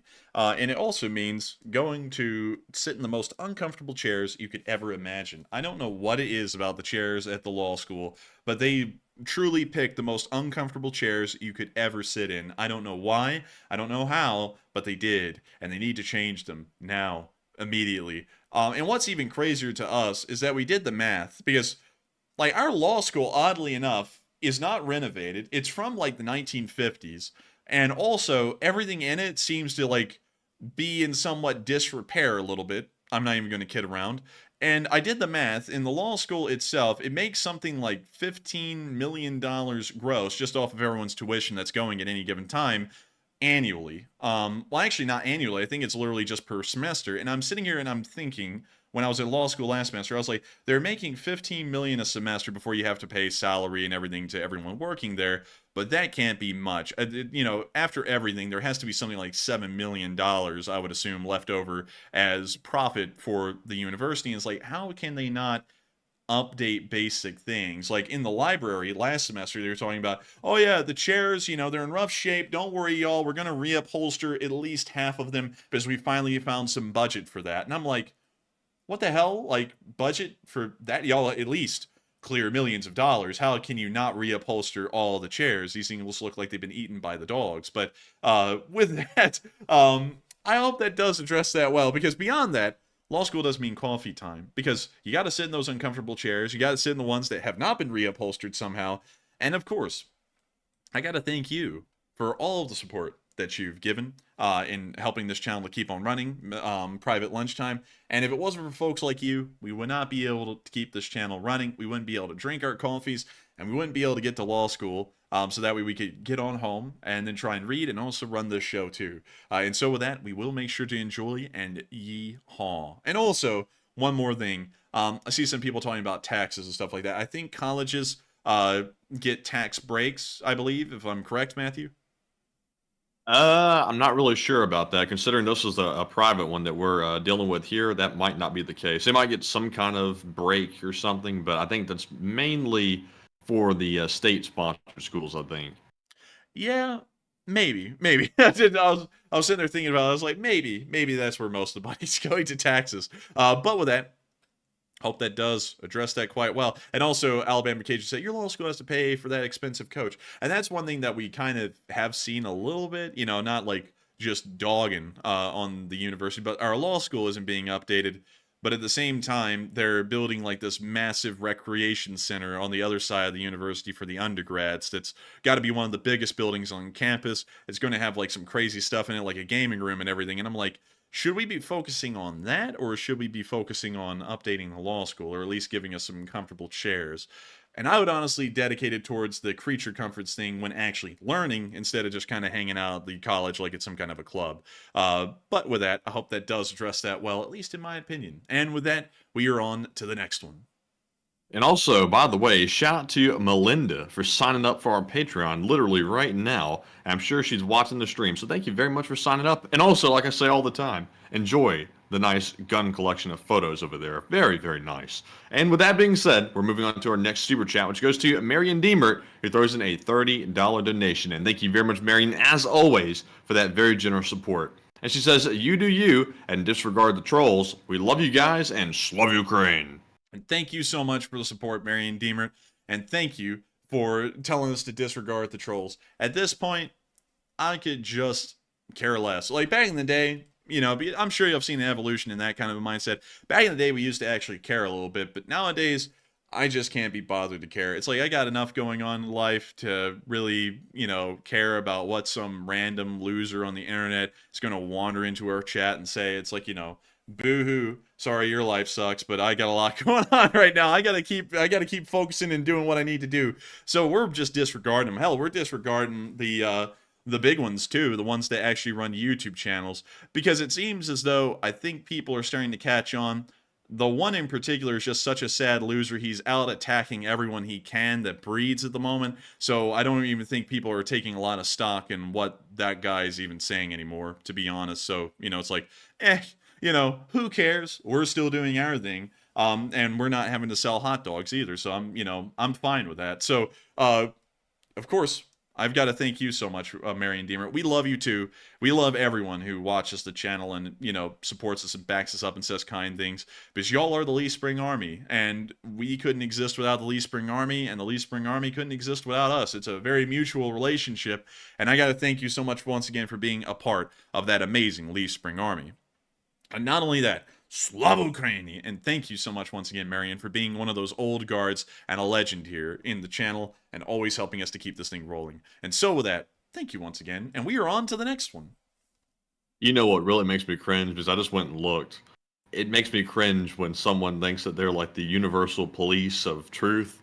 It's really cringe, honestly. Like, I didn't know what you were talking about before we talked about on the stream, like before we jumped on tonight.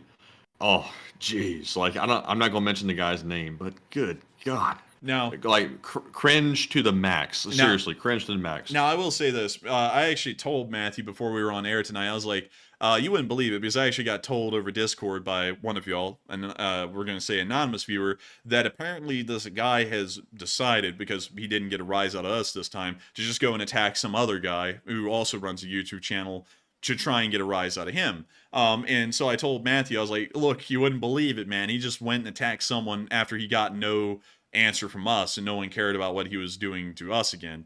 And we were both like, wow, that's crazy. And it's just sad. It's pitiful. And people are starting to notice, I think, out there, because... Yeah, they are. Yeah, because back in the day, when it happened to us, it looked like it was a one-off thing, like he was some kind of a righteous, at least to some people who were like third parties who knew nothing about what was going on. He looked like some kind of a righteous warrior who was trying to defend the community from something that he came up with. But now he's attacked about half of the community for one thing or another, and just tries to discredit them and slash them down to try and build up his own channel. And that's a pretty, that's a pretty lame thing to do when you think about it, because for someone out there who always talks about how they're all for Ukraine, they sure do a lot to try and damn other pro-Ukrainians who also run YouTube channels, who are also trying to raise support and knowledge about what's going on over there. Does that a lot to be all for Ukraine and not for himself. Kind of got to say, a little interesting. And also, by the way, I'm not going to mention names about anybody, the person that did it or the person he was talking about, but I mean, the other guy's a professor. I mean, he's a little bit higher educated. You got to take that kind of stuff into consideration. It's like, if you know that you're not quite at the same level, you don't go and attack the person when they make a mistake. It's like, that's beyond being a victim. That's just like somebody purposely trying to antagonize people. I mean, yeah, at this point, I can tell just by looking at the reaction that I think pretty much everybody caught on to what that was about. And I'm glad to see it, because sometimes people will overlook it, they'll ignore it, but I think this time the truth came out on this one. Yeah, it's starting to come out a good bit, and also, it's like, why in the world? Like, I don't get it. This guy who I would assume hardly graduated college. And let me just say this really quickly. Got a huge respect for everyone who's ever been in the armed forces, but having come from a high school here in the South, I know that a decent amount of the people who joined the armed services right out of high school did that because they had a GPA of like 2.0 and were going to really have no options to do anything else, even go to trade school, because a trade school wouldn't even take them. So they ended up hardly passing the ASVAB and then going into the Army. And someone who has that probably set of knowledge and, doesn't really know much is going to go and attack a professor whose job is to pretty much talk about that stuff. It's like, kind of think that's out of your league to tell that guy that he does or doesn't know what he's talking about, whether it's right or not. And also, who the hell is he to be telling other channels what they can and can't say? If they make a mistake, that's up to that channel to find out, not up to you to tell them. Like, that's just stupid. I thought the big shtick, a couple months back was freedom of speech. It was being said left and right. I have freedom of speech. I have freedom of speech. Well, then let people have their freedom of speech and let them say what they want, and don't heckle them and harass them about it. Leave them alone and let them say what they want. Yeah. But there's no arbiter of truth around here. People make mistakes. Sometimes things are misreported. Sometimes mistakes are made. You got to just understand it's the nature of the game. And I could say something else. Everybody's shit stinks equally. Yeah, that's it. Yeah. But still, thank you so much for the support, Marion Deemert. And at this point, could honestly just be less caring at this point. I don't care.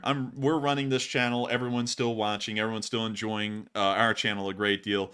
And we're not here for any other YouTuber. I'm not here to get their praise. If I was here to get their praise, I'm not here for Ukraine. We're here to run the news for y'all. And at this point, that's my mindset. If anyone wants to come in and complain about that, who cares? They've tried to do everything they can to destroy our lives. They failed. And if any of them, and even that guy has a really big problem with what they do, come on down. Don't just talk the talk, walk the walk. I'd be more than happy to help you dance. But with that, I hope that does address that well. Thank you so much once again for the support, Marion, and helping this channel to keep on running. And with that, we are on to the next one.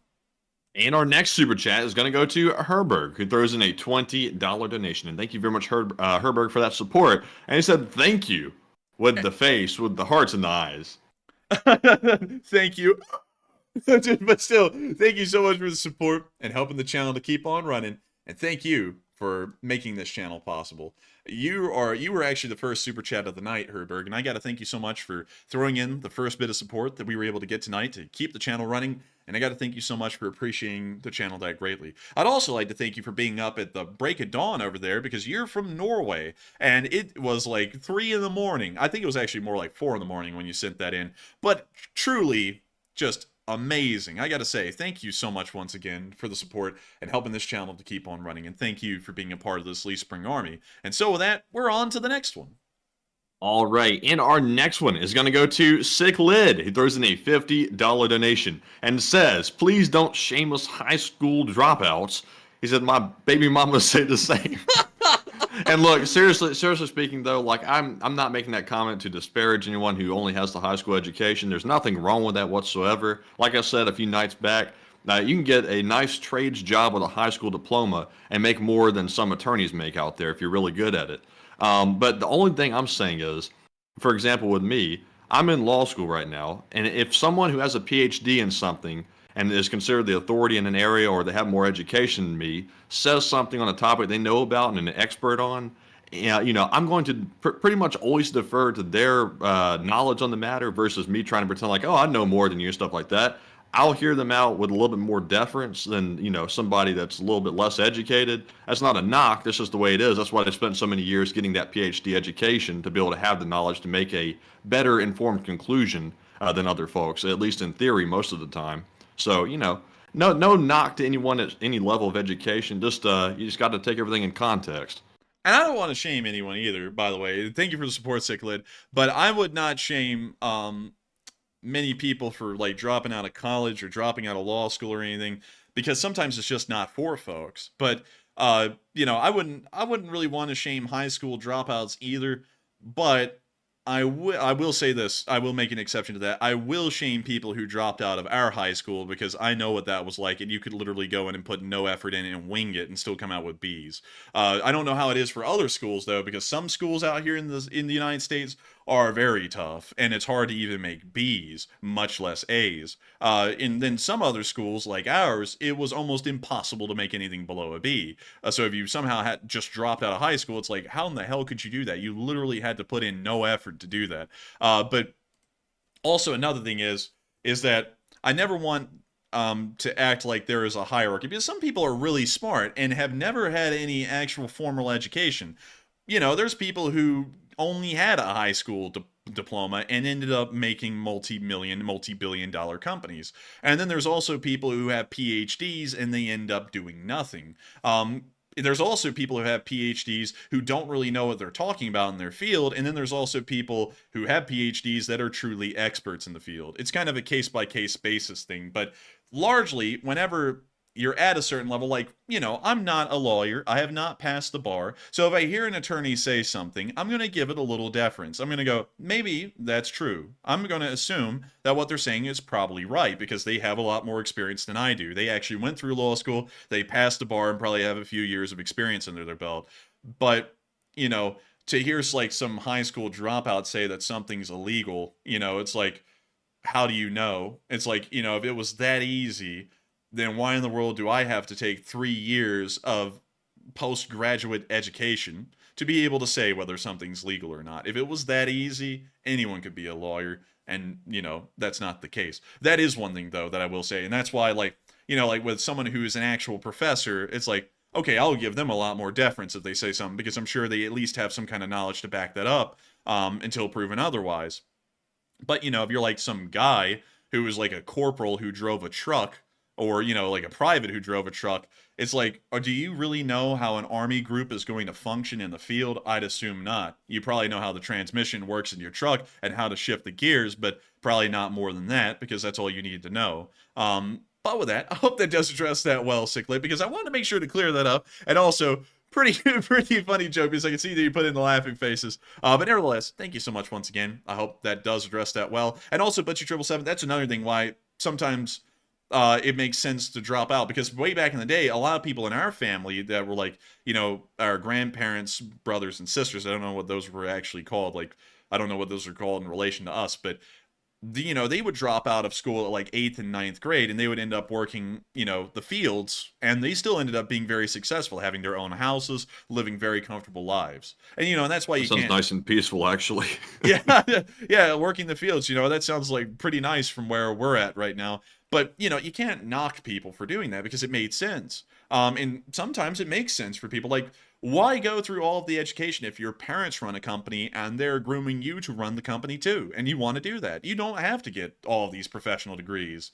You will get on-job training and be able to take it over. So, you know, doesn't really matter for folks like that. But, you know, it's kind of a case-by-case basis sort of a thing. But with that, thank you so much once again for support, Sicklet. I hope that does address that well. And with that, we are on to the next one. All right. Yeah, while I chew on my Tic Tac and nearly choke, we're moving on to our next one, which goes to you, Plant Lady, who throws in a $20 donation. And thank you very much, Plant Lady, for that support. And while I'm still choking, they said, before my favorite channel, your accolades are well-deserved, and glad your hard work was acknowledged. And the question is, so is Gerasimov really dead?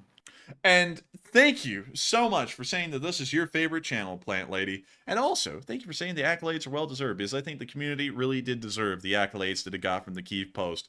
Also, it is great to know it's acknowledged. Now, to answer the last part, we don't know. We don't know if Gerasimov is dead or not. We heard that the underground bunker complex that some Russian forces are being controlled from in Sevastopol was hit, and there may be 15 people who were pronounced dead, but we did not hear that Gerasimov was one of those, and we also have not heard any official confirmed reports that he is in fact dead. It seems like a lot of people who were also pushing that story are now backpedaling and saying that it may not be true. And also on top of that, from what we understand, Gerasimov and Shoigu would mostly be operating the Ukrainian forces from the military headquarters of the Southern Military District of Rostov-on-Don, which is the military district that has been charged with the command of the Ukrainian campaign and the Ukrainian theater of war for the Russian Federation.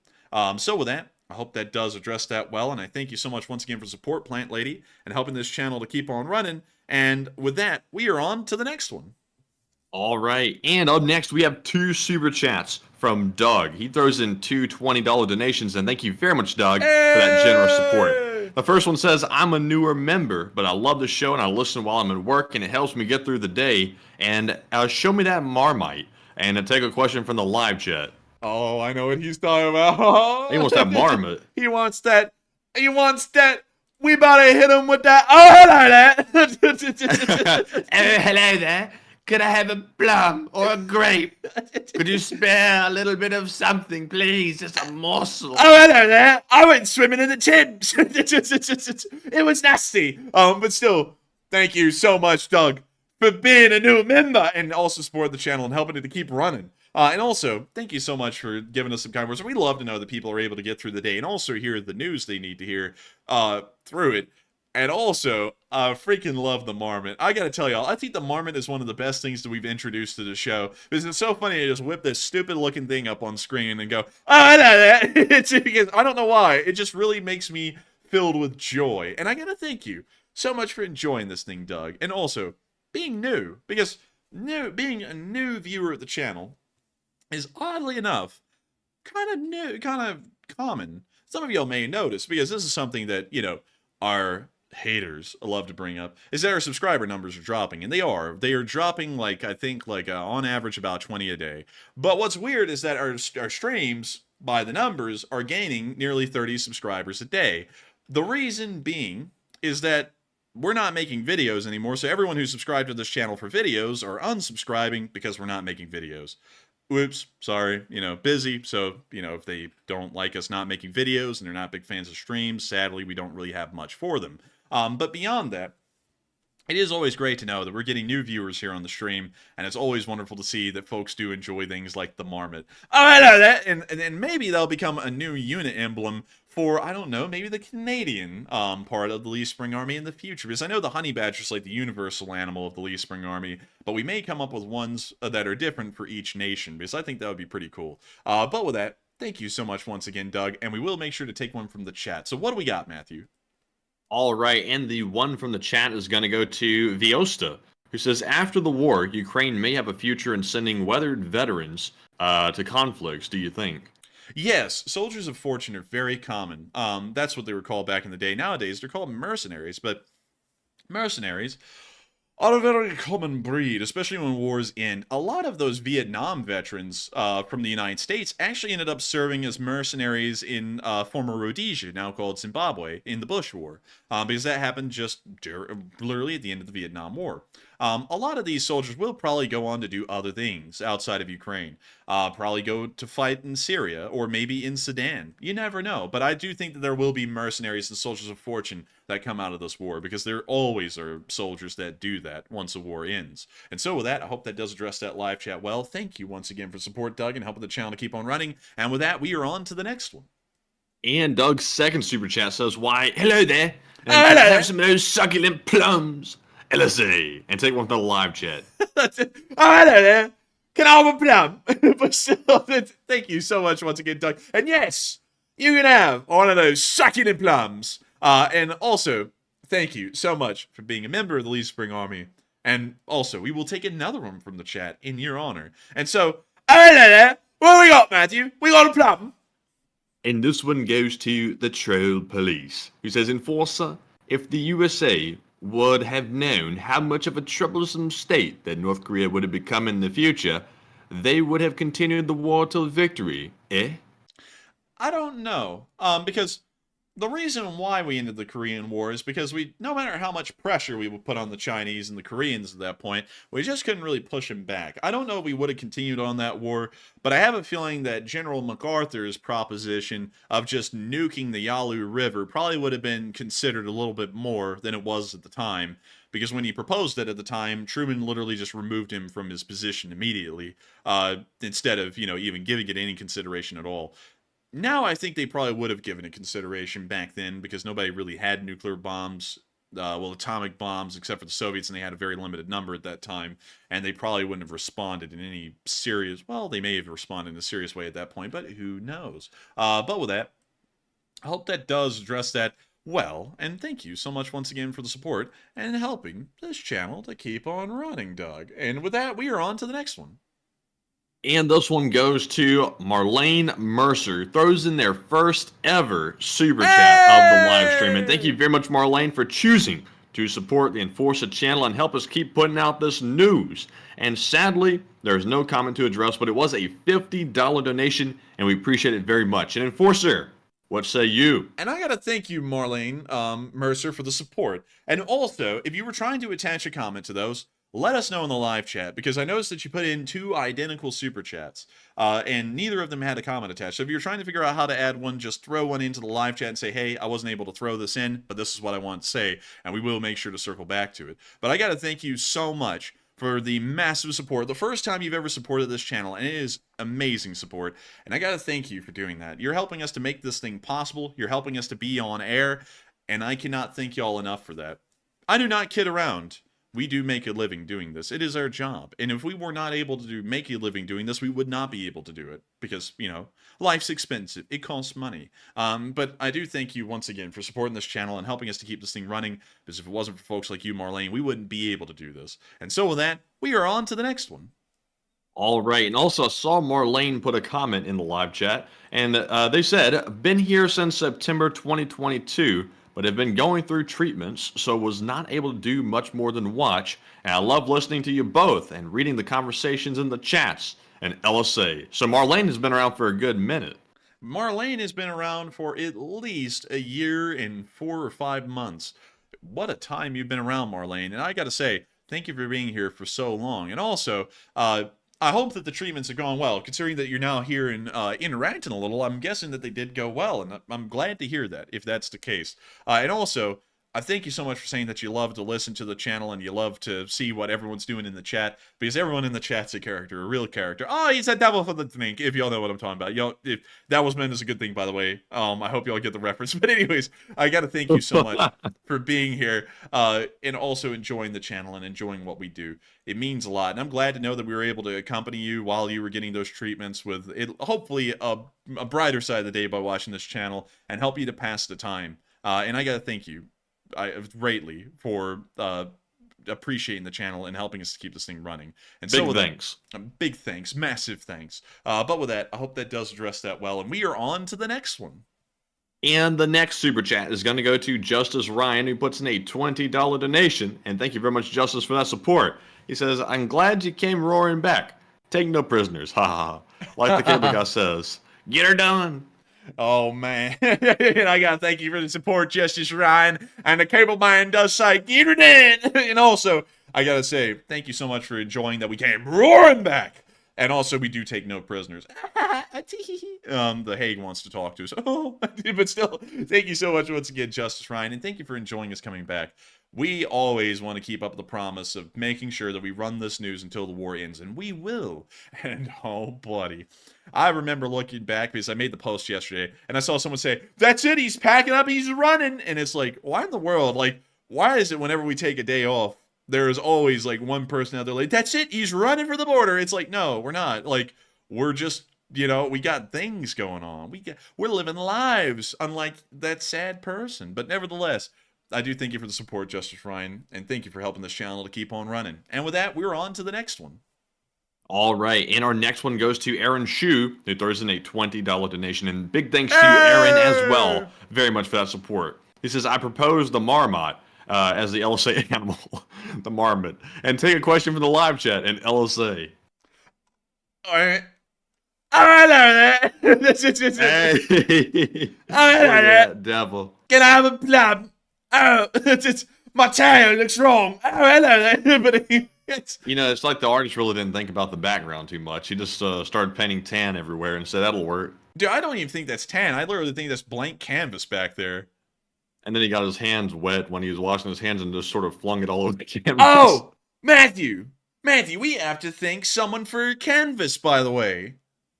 Yes, we do. We do. You know what? That's actually a good point that I brought up, that it looks like canvas back there, and you brought that up too. Because we actually got a painting from an amazing viewer, Kimberly, here in the Lee Spring Army, actually sent us a painting and has been working on it for a long time. Some of y'all, let me grab it so that way I can describe it to y'all, because it's a beautiful painting. Beautiful. It's a gorgeous Very creative. painting. Very creative, and it's actually probably one of my favorite pictures of the war. It's a painting of that thumbnail that we had a long time ago when the Battle of Bakhmut was still going on and Prigozhin and the Wagner were still inside of the city of Bakhmut. And it's that picture of the Ukrainian soldiers standing on the hillside with the entire city of Bakhmut in view behind them. Some of y'all may remember that picture in that thumbnail, and Kimberly actually painted the picture to a T and sent it to us. It is a beautiful picture. It looks just like the thumbnail, and I got to say that we are absolutely impressed and thankful to have such talented and cool viewers like you, Kimberly, that sent us such a neat painting. It's a beautiful painting, and it's going to go up in my office I think. It's because we are going to try and put it somewhere in the background of a future video when we do things on camera. Because it is just one hell of a painting. We've never even gotten a painting, I don't think, from... Actually, I think we've gotten one other one. I'm trying to think. Yeah, I think we did get another one, but I don't think we've ever gotten one that was, like, personally hand-painted by a viewer. And this is the first one we've ever gotten. It is gorgeous. It is so cool. And I got to thank you for it. We're going to treasure this, both Matthew and me, for a very long time because it's one of the coolest things that we've ever gotten in the mail. And so thank you so much once again. I wanted to take a quick moment to thank you for that before we forgot again, because we keep on going. Like Matthew and me are reminding each other in the countdown. We're like, remember, we got to thank Kimberly for the painting. This is amazing as hell. And then for some reason, we always just end up forgetting about it. I do not know why, but I want to make sure to take the moment to thank you because we truly do appreciate that painting, and it is amazing. It's incredible. And we will show y'all a picture of that probably tomorrow during the Sunday fundraiser because I don't have a picture of it right now, but we probably can get one by then. But with that, I hope that does address the marmot thing well. And also, we will take one from the chat. All right, so the one from the chat is going to go to Christian Cruz, who says, and I say if Gerasimov is dead, will Putin bring back Vladislav Yurovich Surkov? Would Gerasimov was the father of hybrid warfare to make trouble with the West? I don't know. Can you repeat that one again? They said, if Gerasimov is dead, will Putin bring back Vladislav Yurovich Surkov to make trouble in the West? I have to be honest with you. I would not know. I'm going to have to look into that commander a little bit more because if he's a commander that's already been priorly dismissed during the war, the answer is most likely no. If he has not been dismissed during the war, he may be a viable candidate for the position. And so with that, I hope that does address that well, and I thank you so much once again for sponsoring that live chat, although my answer was very lackluster in that, Aaron Chu. But with that, we are on to the next one. All right, and the next one is going to go to Blue Flam 777 LSA, who throws in a $20 donation, and thank you, Blue Flam, as well. Hey! They said, how does Russia know that Ukraine has dirty bombs? And he says the answer is because they stole all of their washing machines. Oh, bringing out the dad jokes, I see. Quite clever. I love it. I love it. That's a good one. But I got to thank you, Blue Flam, for being a massive channel legend. You've been here forever. And not only that, I gotta thank you for throwing in the dad jokes because I know you throw in a couple of other super chats tonight and they were all dad jokes. And I gotta say, mad respect. The Ukrainians be putting that stanky on them. They'll all give them that stanky leg. But still, thank you so much once again. And I love the joke. And with that, we are on to the next one. And the next one goes to Barry Woodward, who throws in an 11. And thank you very much, Barry, for that support. He says 1/3 to the third of the turd, YouTube. 7.77 is yours. He says, what do you say about a fireside chat stream on the world situations as of today, many fronts? And thank you for the support, Mr. Woodward. And also, 1/3 of the chat, YouTube indeed. Here's your third of the chat. But nevertheless, I would say a fireside chat would be interesting to do. It's just that we don't know if there will be time. We are wanting to work on video projects, and I was going to share this with y'all because this was an idea I had. Some of y'all may have seen Binkov's Battleground on YouTube before. It's the sock puppet that has like a Eastern European accent. I don't know what it's supposed to be, but it talks about nations versing up against each other. But I was wanting to do that a little bit more thoroughly. I was wanting to make a video about a potential war kicking off in Korea in the present day, and what that war would probably look like during its first few weeks, and what maybe just week one would look like from start to finish. The best way we could explain it with the technology at hand, what U.S. force mobilization would look like in the area, and what could be done. I was thinking that would be a pretty cool video to make. Because I don't know if we're going to be able to make more gun review videos at the moment because law school is very busy, but we could probably somehow piece that video together, the one I'm talking about, the hypothetical war scenario video, while we're in law school, because it probably wouldn't be that time intensive to do, at least as much as a gun review video would be. I was thinking about doing something like that. Thought that might be neat, but we'll have to see. But nevertheless, I hope that does address that the best I can, and thank you so much once again for support, Barry, and helping this channel to keep on running, because I think that's a fireside chat idea, but we could always try and run a midday stream, maybe on like a Sunday, where we just do a fireside chat and it has no real topic like a news structure like this stream does. It's just where we get to talk to y'all about whatever y'all want to speak about in as far as world events go. But with that, hope that does address that once again the best I can, and we are on to the next one. All right, and the next one is going to go to John Garner, who throws in a 10, and he puts in 5 penguins and says for Pangy. For the Pangy? For the Pangu? For Pangy. Man, for That's that... he's throwing it in for Pangy, throwing it down. Man, throwing it down for the Pangy. And I gotta thank you, John Garner, for throwing it down for the good old Pangy, because the Pangies do be panglang, and you know what I mean? They getting out there with their panglang. But nevertheless, thank you so much once again for support, John Garner, because your support is greatly appreciated. Make sure to help this channel to keep on running. We are always greatly appreciative to folks like you, John Garner. You've been around here for quite a while, and we are greatly respectful and thankful for your support and continued determination in seeing Ukraine through to victory. And so with that, we are on to the next one. And the next one goes to Jason Carpenter and Matt Scher, and they each put in a 10. And they said, great show, guys. I appreciate the news. LSA rules, and question from the chat, please. And I got to thank the both of y'all for the support and helping this channel to keep running. Of course, y'all are the people who make this channel entirely possible and help us to keep this thing running. And we will make sure to get a live chat for the both of you. And so with that, what do we got, Matthew? And the live chat question goes to Anonymouse, who says, did you see the brief clip where the Russian soldier is blown up and lands in a tree?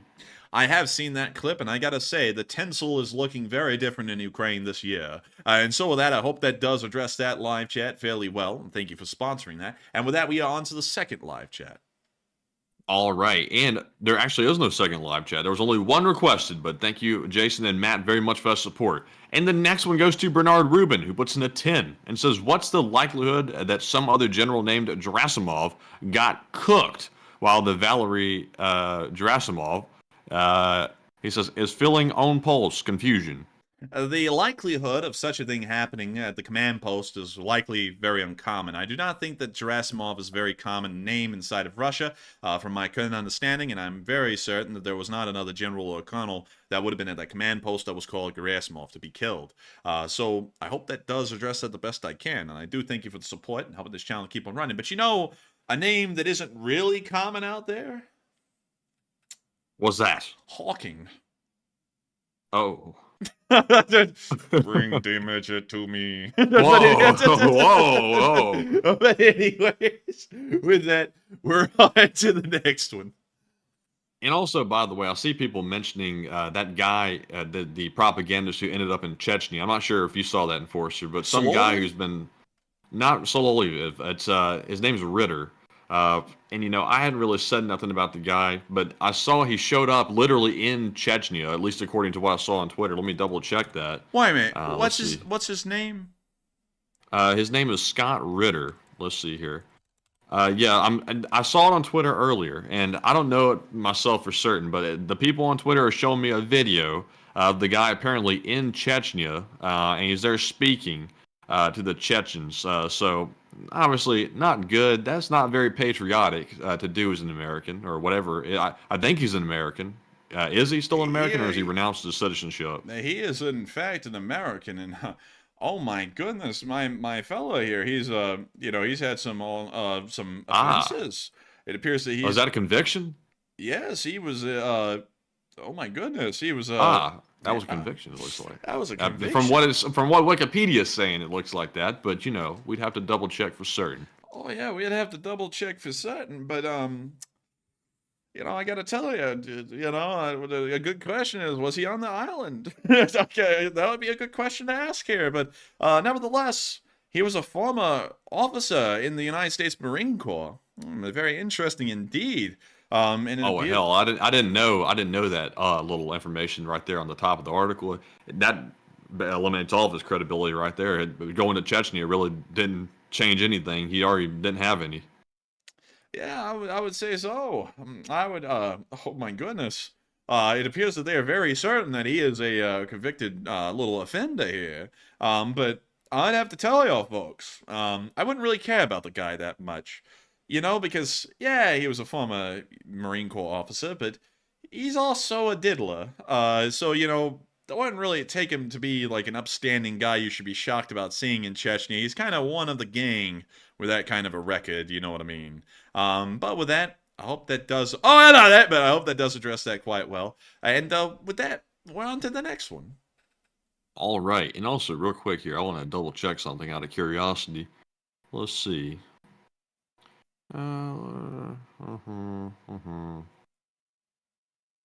Aha. Okay, so yeah, it does appear to be true, actually. That's, yeah, forget about the trip to Chechnya. That really meant nothing, actually, in reality, because the other thing was much more horrific than that.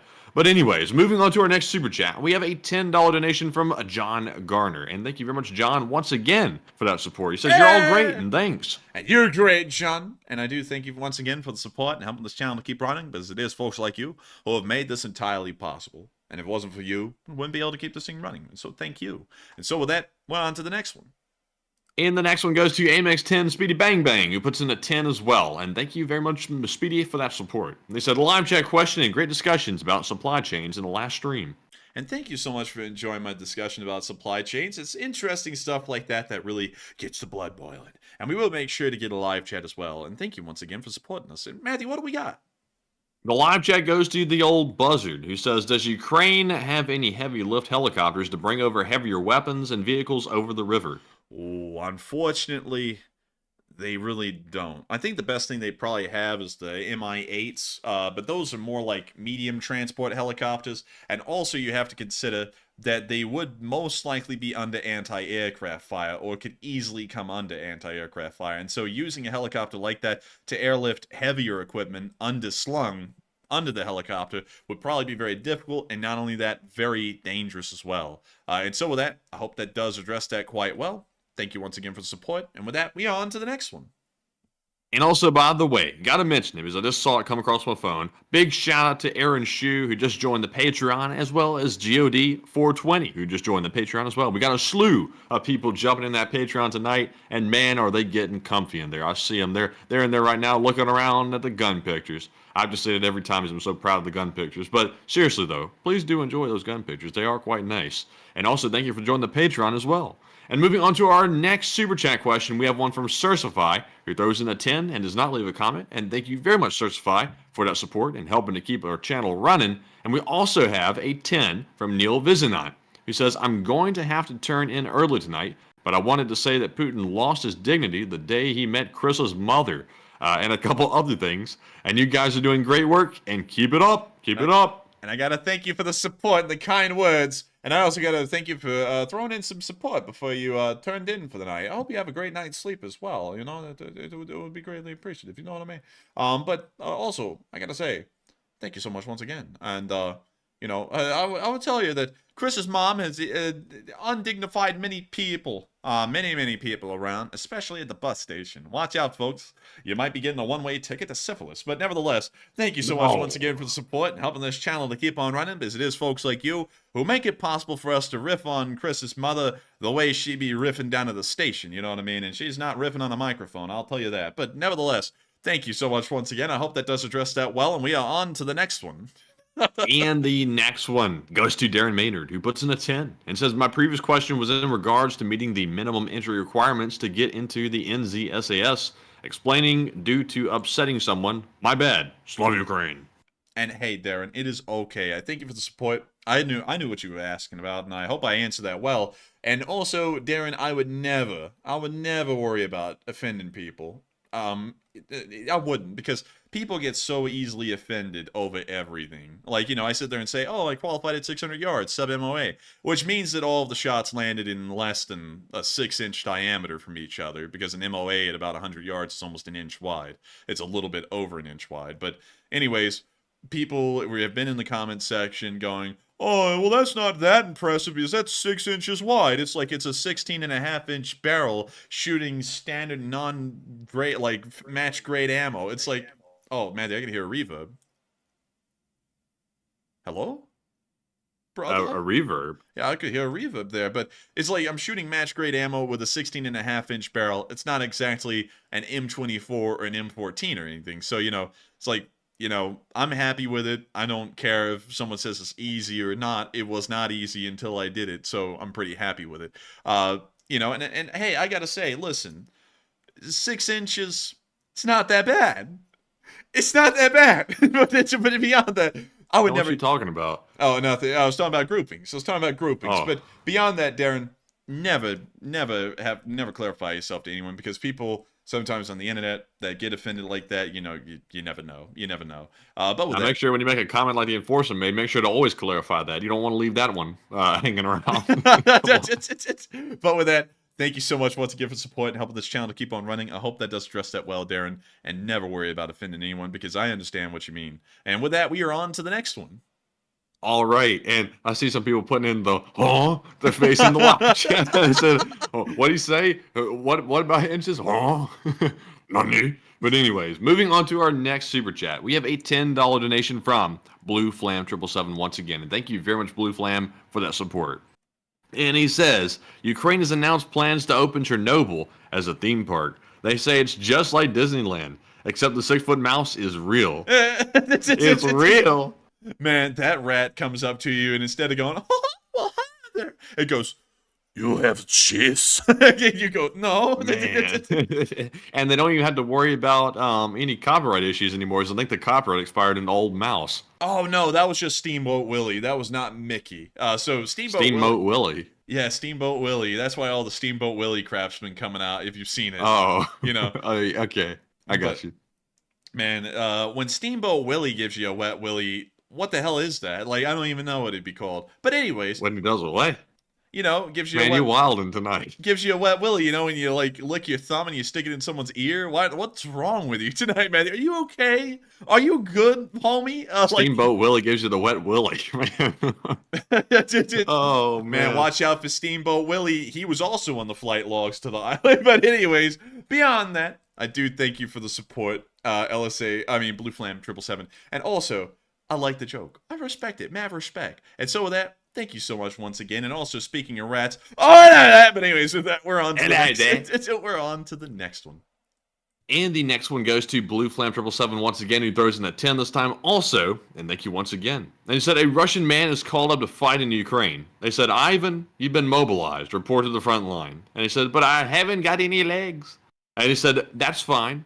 It's a partial mobilization. Oh, man. And, man, I'm telling you, I get no respect around here. Oh, man. I was called up to fight on the front lines in Ukraine. I said, Ivan, he said, Ivan, you've been mobilized. You're going to the front. Oh, man. I said, but I haven't got any legs. He said, oh, man, it's only a partial mobilization. Oh, man, I'm telling you, I get no respect around here. Oh, man, I really don't. But nevertheless, thank you so much once again for the support, Blue Flam. And I gotta say, Blue Flam, you are rolling with the jokes. I love them. I really like them. They're good. I'm gonna put these down in my monologue, and I'm going to steal them like Amy Schumer would. But nevertheless, thank you so much once again. We are on to the next one. And the next one goes to Blue Flam 777 yet again, who throws in a 10. And thank you very much, Blue Flam. They said, what's the difference between Ukraine and Russia? They said Ukraine's president is a comedian. Russia's president is a clown. Oh!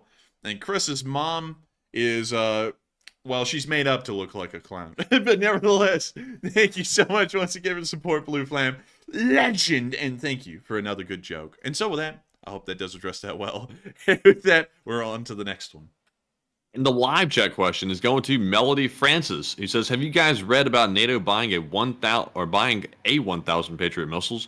Word is the older Patriots will be given to Ukraine, and what say you? I say that's great news. And that's good to hear. Hopefully you'll be able to make sure that Ukrainian air defense around major cities can continue to function. Because it's not really like giving them extra abilities. It's more so just ensuring their ability to keep going. And so with that, I hope that does address that well. And thank you so much once again for sponsoring that live chat. And with that, we are on to the next one. And our next one goes to Bill G, who throws in a 5 and says, Enforcer, consider what you go through currently as preparation for your presidency. And I thank you so much for the support, and I do think about that sometimes. But I also remember that right now there's articles coming out saying that the current president has taken 180 days off this year last year out of the 365-day year, and the president before that took like a third of the year off every year as well, and then the president before him also did that. I've got to be honest, the presidents actually get a lot of days off, and way more than we do. But I will say that this is certainly preparation. because I'm not going to be like those presidents. Because every single one of them, when they're getting elected, they always go, look at him, he's taking days off. I'd never take days off. And then where are they? At the golf course. All the time. Like, it's like, why? How? Like, I'm going to be honest, I don't even find that golf that interesting of a sport.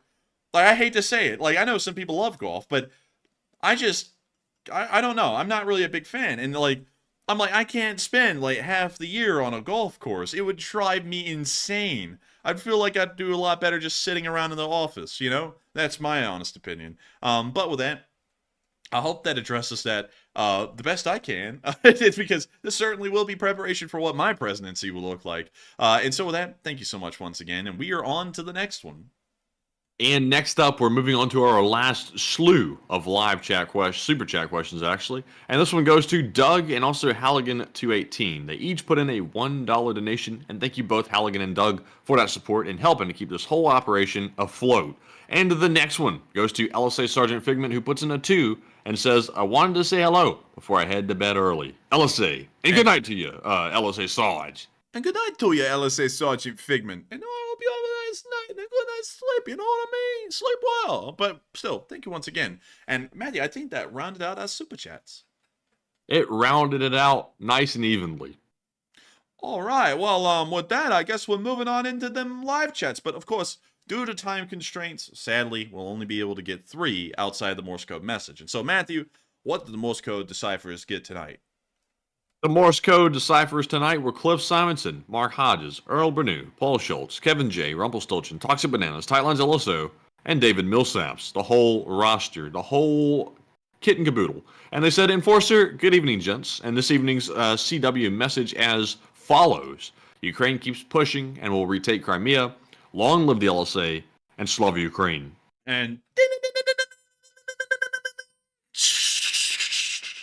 that's the sound of money. And y'all got that dead on the nail. That was the Morse code message. And I got to congratulate y'all for getting that correct on the 682nd day of the war. Good job on y'all. And with that, we are on to the first live chat of the night. And this one goes to Gabriel Mum, who says, when will India overtake the United States as the world's leading superpower? Dude, never. Never. The Indians have a GDP of 1.9 trillion, I think. India GDP. Oh, never mind. Actually, they've been doing a little quicken there. You see, they're actually up to 3.1 trillion now. Wowzers. But the honest thing is, that's not meaning a lot. It's compared to the United States that has a GDP of 23 trillion right now, so they're not even close. They still have they're about 20 trillion short. So I would say it's going to take them probably an entire century at this rate to try and catch up to America. That would be my honest opinion. But with that, I hope that does address that the best I can. And with that, we are on to the second to last question of the night. Oh, hello there. Hello there. And this one goes to Nova Stardust, who says, with all the partisan activity going on in Russia recently, do y'all think Russians will eventually be bold enough to pull on a full revolution against Putin's regime? Oh, that's a good question. I don't think so. I think support in Russia is still somewhat high for the war, and we're not seeing that much of public outcry, outbursts, or outrage about it, enough so that anyone would try and take advantage of that to cause a regime change. So, in my honest opinion, I would say probably not. I don't think we would see one. I think we'll just see continued partisan activity, and that will be about it. But I could always be wrong. Hopefully the future will be brighter than what I'm thinking it'll be inside of Russia. Maybe we'll see a regime change. But with that, I hope that does answer that the best I can, and we are on to the final question of the night. And so, who is the lucky last person to throw in the lucky last question of the night? And this one goes to Nira Joshi, who says, when will Ukraine get Black Hawk helicopters? They actually already have a few. I think they have 2 or 3 of them. But I don't know when they're going to be getting other Black Hawks, because it doesn't seem like the United States is a big fan of sending really any helicopters to Ukraine outside of the ones they were already operating, like Mi-17s and Mi-8s. So, I don't know. I don't think they will ever get Black Hawks at the current going rate.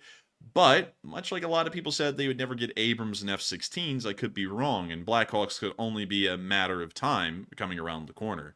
But with that, I hope that does address that well, and we have reached the end of tonight's stream. Absolutely incredible. It's been an amazing night, and I got to thank all of y'all so much once again for watching this stream and being here with us the entire time. So many of y'all have watched tonight, and if y'all did enjoy, hit the like button and make sure to subscribe. It helps this channel to keep running, and it also makes us really, well, subscribing and liking actually doesn't help the channel to keep running. It just promotes us to some more people out there, and it also makes us happy. So if y'all want to make us happy, hit that like button and subscribe, because it will really make our day. And so with that, good night, everyone. Good luck, take care, stay safe, and Slava Ukraini, and long live the Lee Spring Army. The Lee Spring Army will never die. And good night, folks. We'll see you all tomorrow. Be sure to join tomorrow because it's the Sunday fundraiser stream. And thank you all for another great one tonight. Slava Ukraine! Yes. The Lee Spring Army sends its regards.